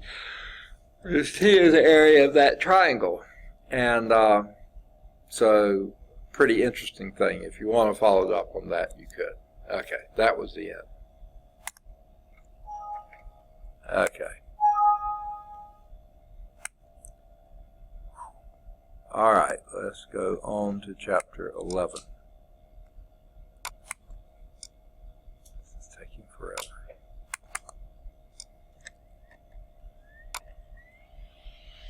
Okay. All right, we'll start at 11:1.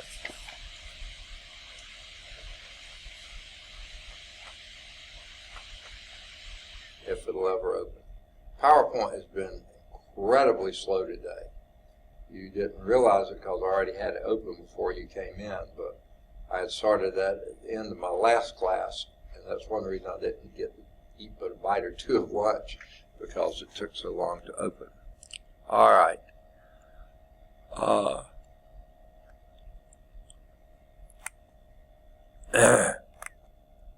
Speaking of which, I need to go get some water because my throat's getting awfully dry. Now, why I left that, I don't know. Your book shows ellipses, which are a type of conic section and parametric equations used to track satellites as they orbit the Earth. Pretty interesting picture there. Doesn't really say much more about it. This one is a beautiful shell of a chambered nautilus. Grows in the shape of an equilateral spiral, equiangular spiral curve described by the polar coordinates in the equation. R is equal to e to the a theta. Neither one of those really speak too strongly, except that both of these are solved by parametric equations. Okay? They haven't told you what they are yet, but let's proceed and see what they are. Okay. Now, I wish they showed the graph first, but it says, imagine a particle moving along some curve. Curve could be anywhere in space or even in a plane, but it's moving along that curve. Now, can you, for any old curve that I happen to wander around here, can you express that as a function of x? Alpha, y is a function of alpha. No, it fails the vertical line test pretty miserably, right? Okay. So, what we do, imagine a particle following along some curve, okay? It says it's shown in the figure. Let's show the figure first. Okay, here's the figure. Got the slide sort of in bad order. Okay, if this is your figure and the curve is following that pattern, you surely can't write y as a function of x because vertical line test doesn't hold. But you could describe the motion in terms specifically of the vector, where this would be the point of that. At time t equals 0, it's there. T equals 1, it might be there. T equals 2 there. T equals 3 there. T equals 4 there. T is equal 5 there. 6 there. Some other time t is here, and sometime t is there, and go on. So you're describing that, but the independent variable is no longer x, it's t. Okay? A lot sort of like we did with in trigonometry, where that unknown variable was, how did they say that? Some real number. What did they use for that? I think it was z, was it? Whatever they did to represent. So it's relating to the angle, but they didn't talk about the angle, they talked about it in terms of that arc length. S maybe is what they used there. Okay, well here your independent variable is this t, and the x has a t dependence. Here the x is increasing with time, if t is time, and then at some point x is decreasing with time as well. But that's fine. X, as t is increasing, it can increase and decrease. That's fine. The y also starts off increasing, then decreases, then increases again, and then decreases again. Well, that's fine. Y is a function of t. It increase a little bit, then decrease significantly, never go negative. So it started at a pretty high value, increase, decrease, and then increases again. And it just, you're measuring y as a function of t. Those are both functions, f of t and y of t, but now they define the coordinates separately of your position here. So this would be your x of t, that would be your y of t. I'm talking. x would be f of t and y would be g of t, where that each of those is a function of your independent variable t, whereas x and y are not independent variables, they are both dependent variables. Okay? And this would then describe this path, and it would be perfectly fine to follow that curve even though that wasn't a function. Y is a function of x. Okay? And you can do that. And that's what parametric equations do for us. So if we go back to the first slide, it was this one.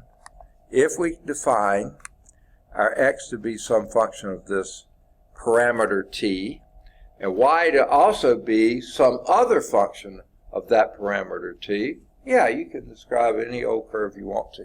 Has to be continuous, you know, because those are both continuous functions, but it would be a nice, fairly smooth curve if whether your functions were nice, smooth, well-behaved curves.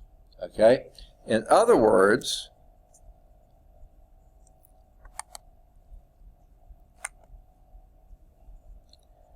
you have this path c of t.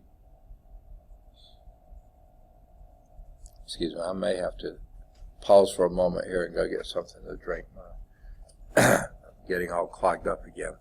That c of t is some xy coordinates where the x is one function of t and the y is some other function of t without the x and y being dependent on each other. They're both dependent on some independent variable t. Okay? Now, that is called a parametric equation. Well, actually, either one of these. Those are parametric equations. That's a parametric equation. Okay? And the curve C that we had here, that's curve C, is a parametric curve, and we refer to that C of t as being the parameterization with parameter t. Okay. Now that word parameterization, I have problems with. Okay. Oh, I'm going the wrong way. Sorry.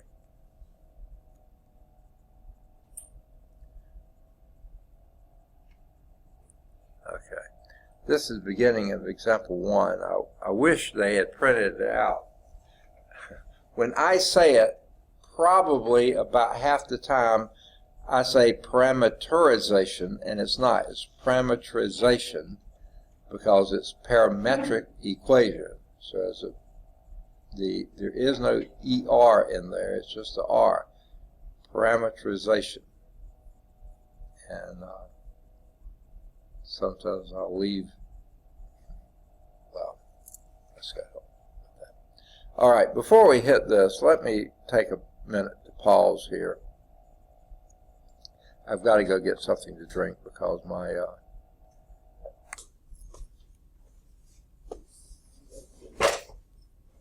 right, I should have turned that projector on to begin with so I could pick up where I left off. I am now recording again without the video. Sorry about that.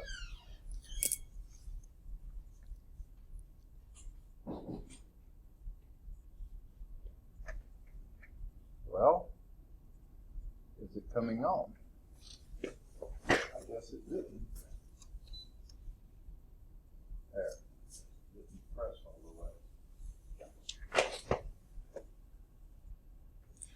the way. Sorry about my throat. I just had so much drainage and it makes it hard to breathe.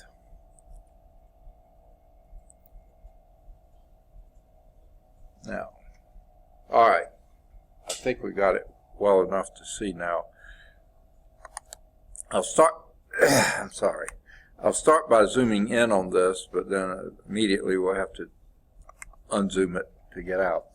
But this is a parameterization. X is equal to 2t minus 4, y is equal to 3 plus t squared. Now, just because we've written it as a parameterization, parametric equations, doesn't mean we couldn't have written that as y is a function of x, okay? But we'll see that in a minute, okay? It says sketch the curve with those parametric equations. So let me sketch it, and I'll sketch it like, oh yuck, like this. Okay, in fact, I think I'll take this off because I know I've looked and seen what theirs is going to look like. Okay. Okay. Where would you begin if you were going to sketch those parametric equations onto a curve? Again, what's your independent variable? T. So, that's the independent variable. Give me a T. You used to say that at Georgia Tech cheering. Give me a T. No, right. Okay. So, give me a T. 2. Okay, when T is equal to 2, what is your X? T equal to, X is equal to 0, Y is equal to? Second? 7. Okay. So 1, 2, 3, 4, 5, 6, 7. There it is. X equals 0, Y is equal to 7. Give me another T. 3. T is equal to 3. The X is equal to 2. Y is equal to 12. Not sure I'm going to get that on the scale. X equal to 2. Y is equal to 12. Somewhere up there somewhere. No, yeah. How about smaller t's? Okay, t is equal to 1. What's x equal to? Negative 2. Okay, y is equal to 4. All right, there's one. Okay. How about another one? That's where I usually start. I just like 0. It's so easy. What's that? X equal to negative 4. Y is equal to 3, you said? Yeah. So negative 4, 3.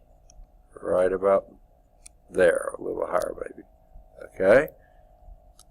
T equal negative 1. What would we have? Negative 6. Okay. Y is equal to what? 4.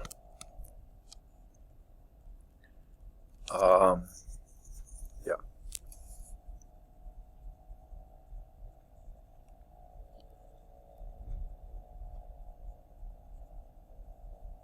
I didn't write this one in, did I?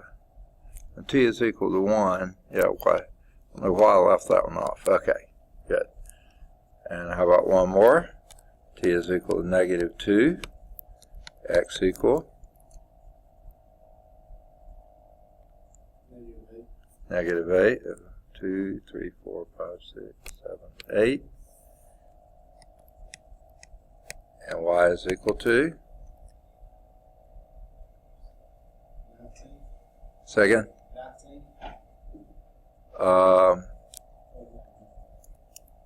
3 plus 4 is 7 again, isn't it? Okay, I think you used your X or something. Okay. So it looks like we have the shape that goes sort of like that, which we're sort of familiar with, aren't we?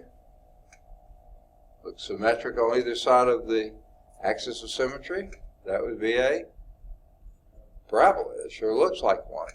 Okay?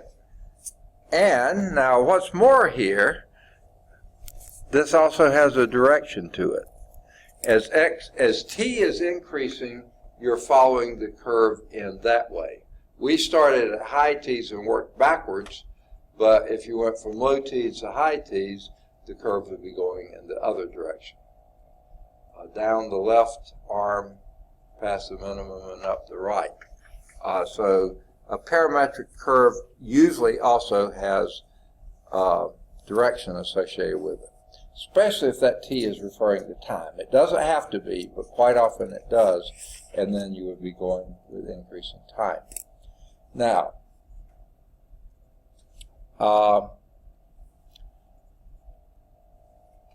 and it just, okay, they're going to get to that in a minute, so I'm really anxious to do something. There's a conceptual insight here. The graph of y is equal to x squared. There's y as some function of x. Let me go. Do you need this any longer? Okay, I'm going to clear this. And y is equal to x squared. That's a good, very legitimate parabola. You know, that's our, what did they call those? Parent function of squaring functions. You know, simplest form of a parabola, y is equal to x squared. Okay? You can write that in any equation such as this as a parametric equation. What would be one parameterization you could use? Let x equal, keep it simple, t, then guess what y would be? T squared. You got it. It could be x equal t to the 3/2, and then y would be x, t cubed. I mean, you could do anything like that. Those are parametric equations. So you can write any regular old equation as a parametric equation, but you can't write any parametric set of parametric equations necessarily as a function anyway. Okay, so just to note that. Nor can you necessarily, but also then you can do things like, and they have a picture coming up here, I think. Okay, there's the one we just did. They started with their t equal -2 and went to 4, and we saw those points exactly. Here's the one they're talking about. Here's a parametric curve. This one certainly could not be expressed as y as a function of x. Fails the vertical line test miserably many times, but it is a legitimate parametric equation. A fairly complicated one, but still one. Guess where I would like to start? T equal 0. Why not? Okay, so your x is going to be, when t is 0, 3t is 0. What's cosine of 0? 1, so that's 5 times 1, that's 5. When t is equal to 0, yes, this is 0, sine is 0, and cosine of 0, 2/3 of 0 is 0, so cosine of 0 is 1, so it's 5. Okay, x is 5. Your y is 0. It doesn't matter what this says. There's a 0 as a factor. Doesn't matter what that is. It's going to be 0. So 5, 0 is where we begin. If that's 2, that'd be 4 there. I think that's 5, 0 right there. Now, if they've drawn it correctly, we'll start from there. And let's see, as t increases, so it goes to, say, 1. This is decreasing, but staying positive. This is, some value, but positive. That's positive.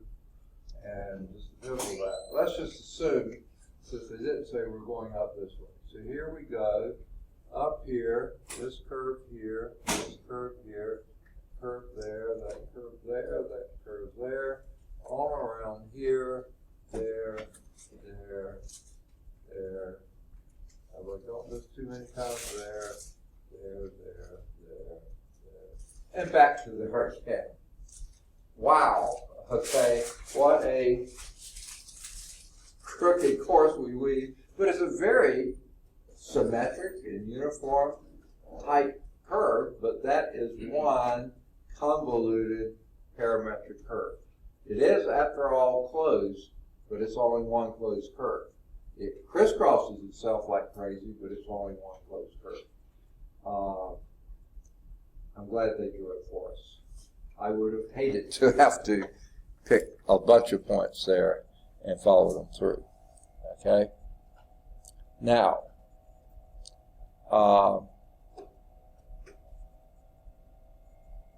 that curve is not a function, could not be written as a function, and it's one complete closed curve, but it's easily written, well, relatively easily written in parametric form. So let's do example 2. They threw that in there. Let's do example 2, and that's not example 2. All right, let's go back to this one. Here is your C of t is equal to x of t, y of t, which would be 2t minus 4, comma, 3 plus t squared. Okay. Now, can we write that as y as a function of x? It sure looked like we could have, but let's do it without the curve or anything else. Let's write that as y as a function of x. Now, where would you begin? Would you start with the x value or start with the y value?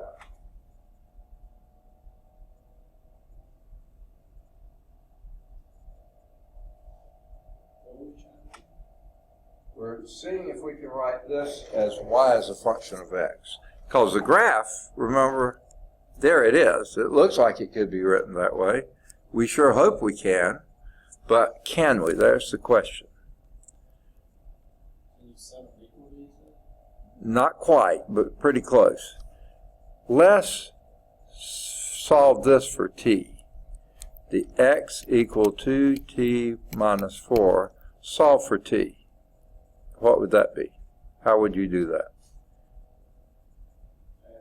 Add 4 to both sides. That gives me x plus 4 is equal to 2t. Now what? Divide both sides by 2. Okay? And that will give me t is equal to, why don't we just leave it as x plus 4 over 2. We could write it as x over 2 plus 2, but I think that's just as good. Now let's take this and put it in here, because what we want is y as a function of x, don't we? Here we have t as a function of x. Plug in what t is to your y and see what we get. Y is equal to 3 plus, your t is x plus 4 over 2 squared. So this will be what? 3 plus, what would that be?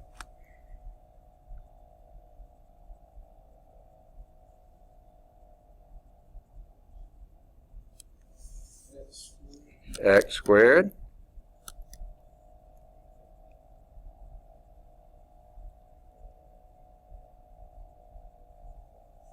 Not that bad. Second?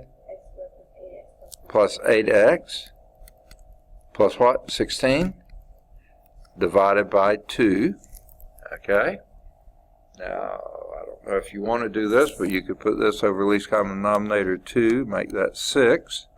So this would be x squared. What's that? Oh, okay, you're right. This over 4 here. So now that will make this 12. Okay.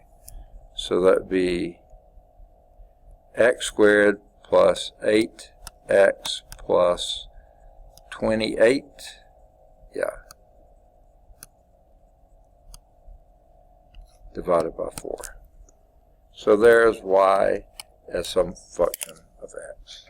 Okay? Now,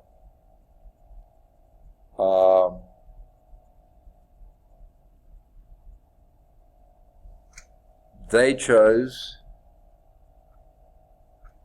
yeah, okay, they wrote it this way, 1/4 x squared plus 2x plus 7 equal y. Yeah, that's same thing, just as good.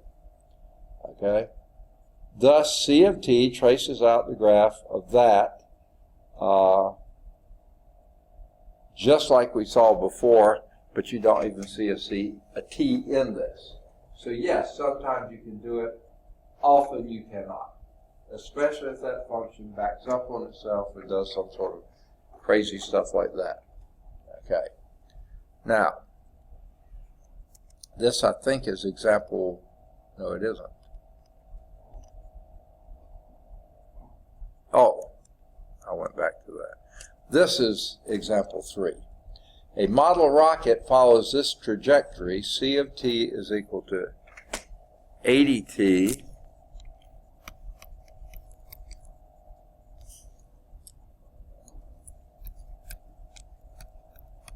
that's your x coordinate, 200t minus 4.9t squared. Okay. Any of you physics students find that looking familiar? What's that? It looks a tiny bit like a kinematic equation. Yes, it certainly does, doesn't it? Your x would be what your x displacement is as a function of time, and this would be your y, and that to me looks a lot like a projectile motion where your initial velocity was 200 and your acceleration is negative 9.8 of what d 0t plus 1/2 at squared. So yeah, that's looking a lot like a kinematic equation. And you can see one point on here with t is equal to 0, 0, 0. So sure enough, we're starting there. If t is starting at 0, if it started at a negative number, t represents time, then yeah, this makes sense. For it only be positive, but if t were something else, it could be negative as well. Okay, so this is talking about a trajectory, so we assume that t is going to be something, yeah, with t in seconds and the distance in meters. And this is the figure for it. So, the first part of the problem says, find the rocket's height at t is equal to 5 seconds.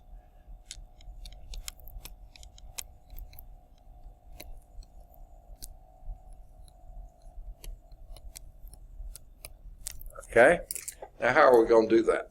Set t to 5 And do what? and solve it. Plug it into the y. The y is the height. Okay, so yeah, we plug that in here. So that would be, I'll just call it h, or let's call it y. Y at 5 is equal to, what would that be? 1,000 minus, okay, you do that for me on your calculator. Second? 122.5. Something. 123.5, okay. My, huh? 22. 122.5. Is that, and then you subtract it and you get 8, or is that your answer? No, that's when you subtract it, you get 870. Yeah. 870, 7.5. Yeah. And that would be feet, was it? They said it, but I don't remember. Meters. Okay. So that would be your y at 5, 877.5 meters. Okay? The B is then the maximum height. How do we get that?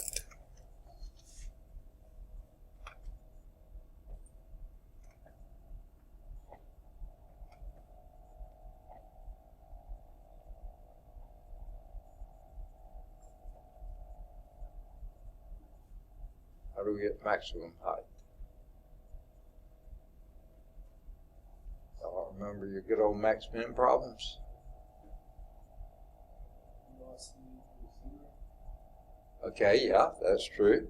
What is your velocity in terms of displacements and times? It's gonna be, well, it's gonna be when the y.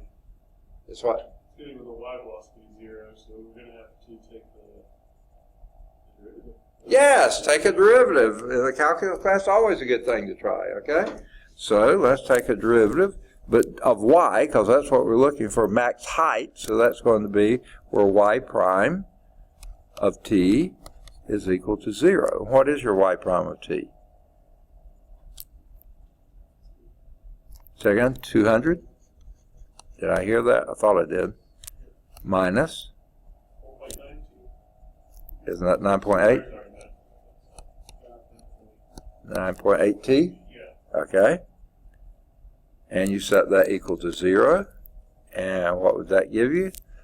9.8t is equal to 200, right? And your t would then be 200 divided by 9.8. So that's going to be something a little bit greater than 20, right? 20.4. Second? 20.4. 20.4? And that would be meters. So that's the maximum height. No. No, that's the time. That's seconds. Okay, sorry about that. That's the second. The time it reaches the maximum height. The maximum height will then, when you plug that into y. So y of 20.4 seconds, which is a good deal past what we did there, is equal to, and someone with a calculator help me out here, 200 times 20.4, 4,080. 4,008? 80. 80, that's what I thought, okay. 4,080 minus 4.9 times 20.4 squared. That's where I really need the help.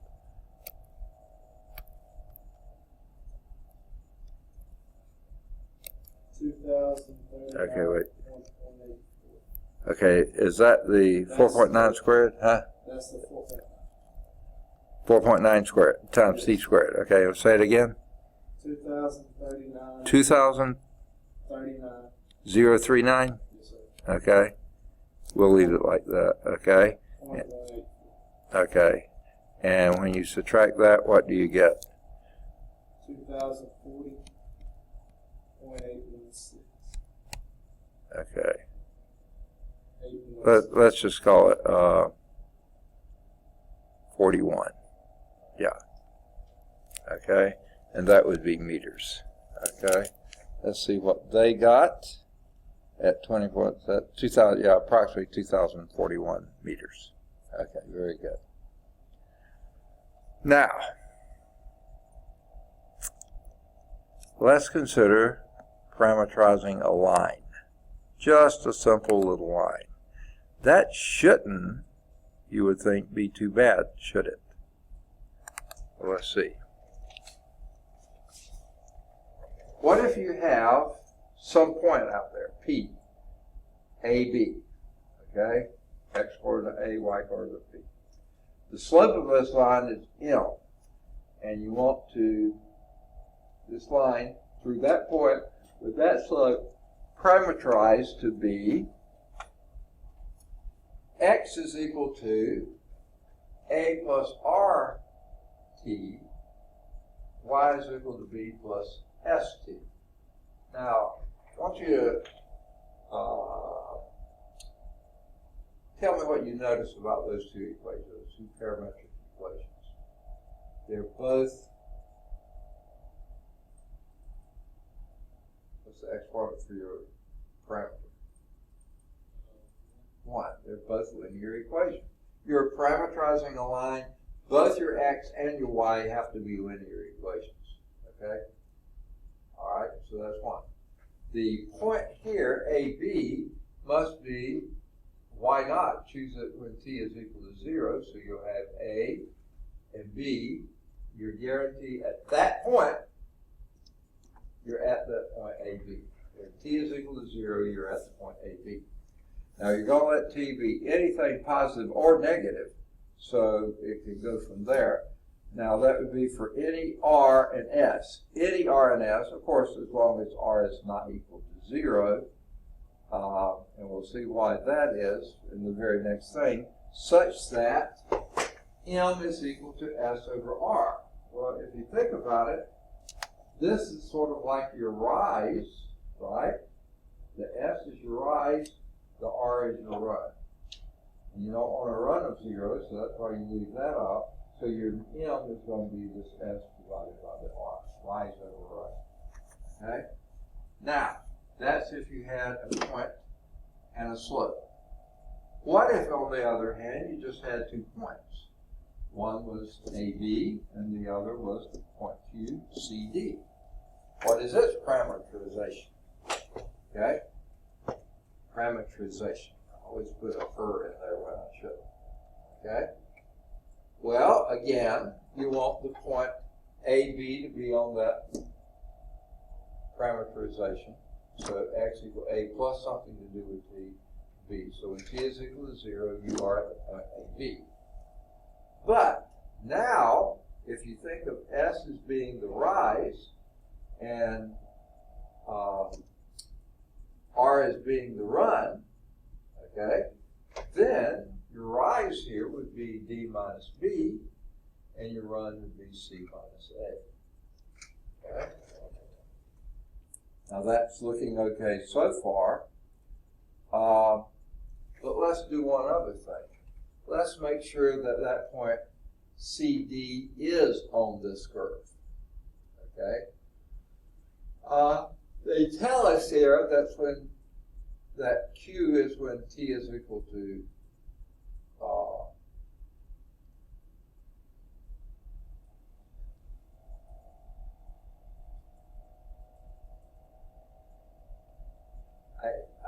I'm not absolutely convinced they have written this right. I think this is supposed to be 0 is less than or equal to t is less than or equal to 1. I think Q is when t is equal to 1. Let's see if that works. When t is equal to 1, you have A plus C minus A, that would be C, sure enough. And when t is equal to 1 here, you have B minus D, B plus D minus C, that would be D. So that's right. I think they got that backwards. I mean, I sure hope they do. If they don't, there's something a little messed up with my brain, and it is backwards. Okay, sorry about that. To get it right, this is your T, that's your 1. Whoever did this slide, a little on the poor side. Okay. So the line segment from P to Q corresponds to 0 less than or equal to T less than or equal to 1. But it can extend before P and well past 1 because T can go anywhere from negative infinity to positive infinity. Okay. So in both cases, your x and y are both linear equations. And your default is that you're at point P when t is equal to 0. You're at point Q when t is equal to 1. Okay. So here is, I think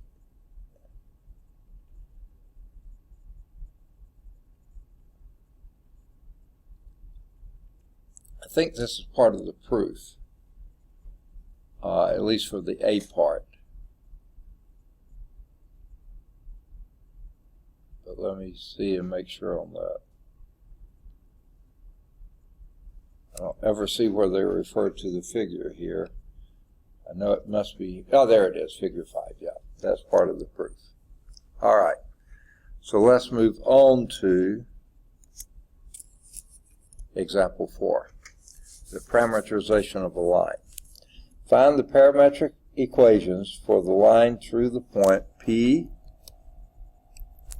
is equal to 3, negative 1, and slope of M equal 4. Okay?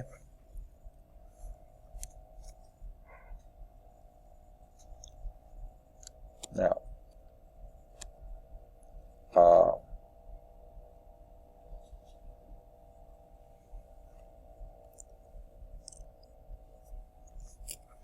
what do we need, especially looking back at this?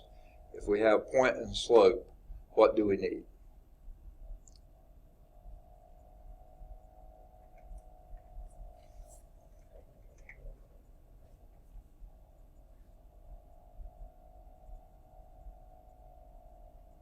Okay.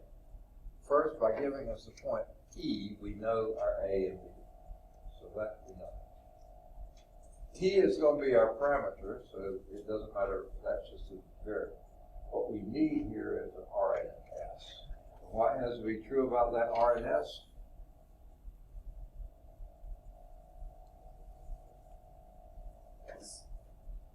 S over Y is equal to The slope in this case was 4, was it?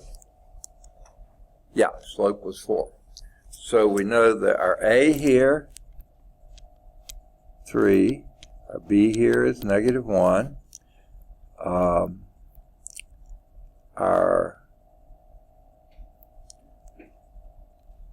R and S are such that S over R is equal to our slope, which is 4.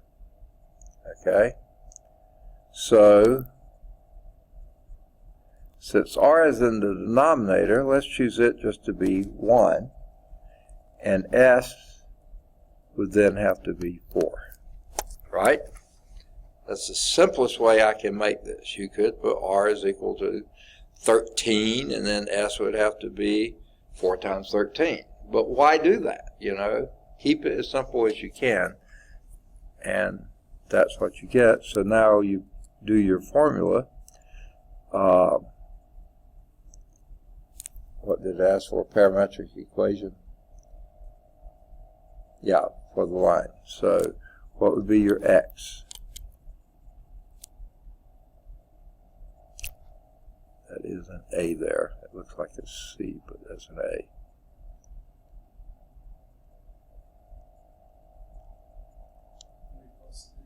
Three plus T, and your Y is equal to a little louder. -1 plus 4T. Sounds good to me. Okay? And yeah, sure enough, X equals 3 plus T, and Y is equal to -1 plus 4T.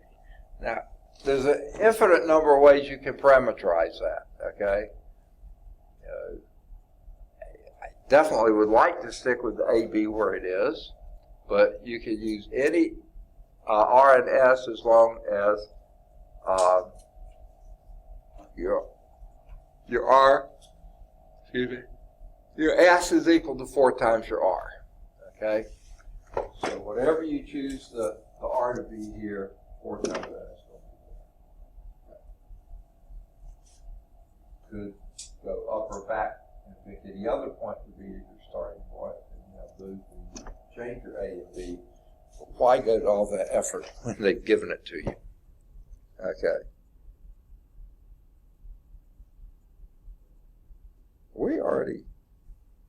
We are out of time. My goodness. Wow. Okay. I think we got far enough along today that you can probably do all the questions on the test. Okay. Now, for those who were not here at the beginning when I passed out the test we had, let me give those to you first. Okay. Richard came and went.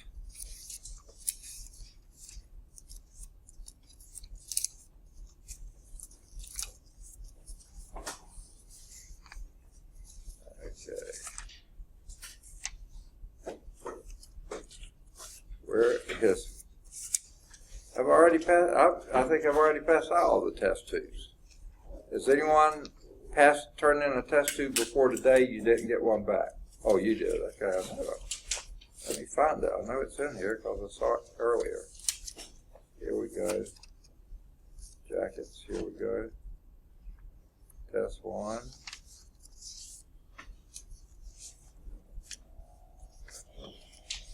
There's test 2.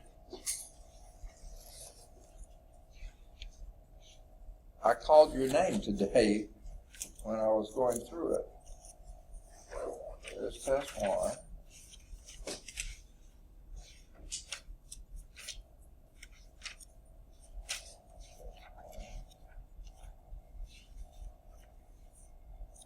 Everybody here got their test 1s back, right? That didn't turn them in today. There's test 2. Oh, I know where it is. Sorry, I have 2 test 2s. There it is. All right. Oh, sorry, I threw it over before. Stop on it. Okay. And then test 3. Here it comes. Okay.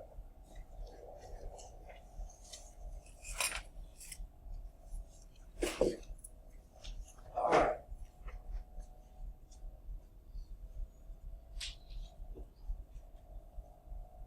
I don't know.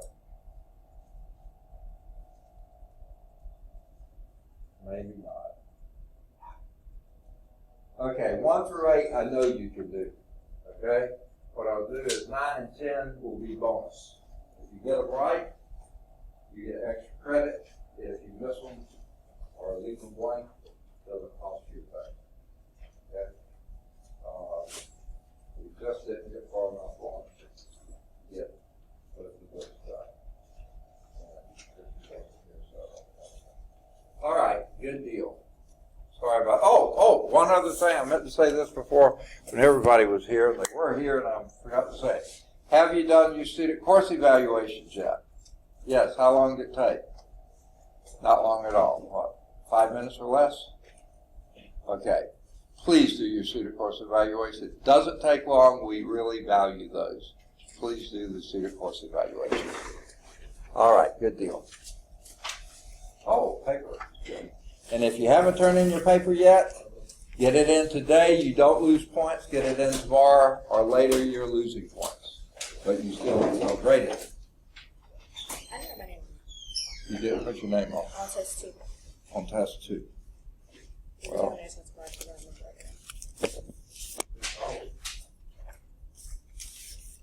is that you?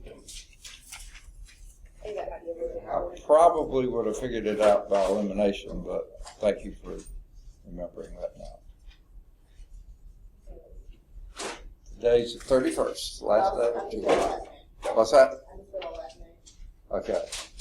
I think I'll recognize you.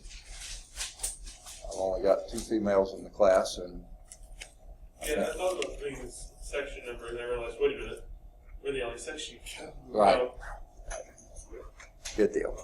All right. Enjoyed having you in class. Turn in your papers, and I'll get these back to you when you turn in the previous. Except for the research papers, I can't return those. it doesn't even feel like it's been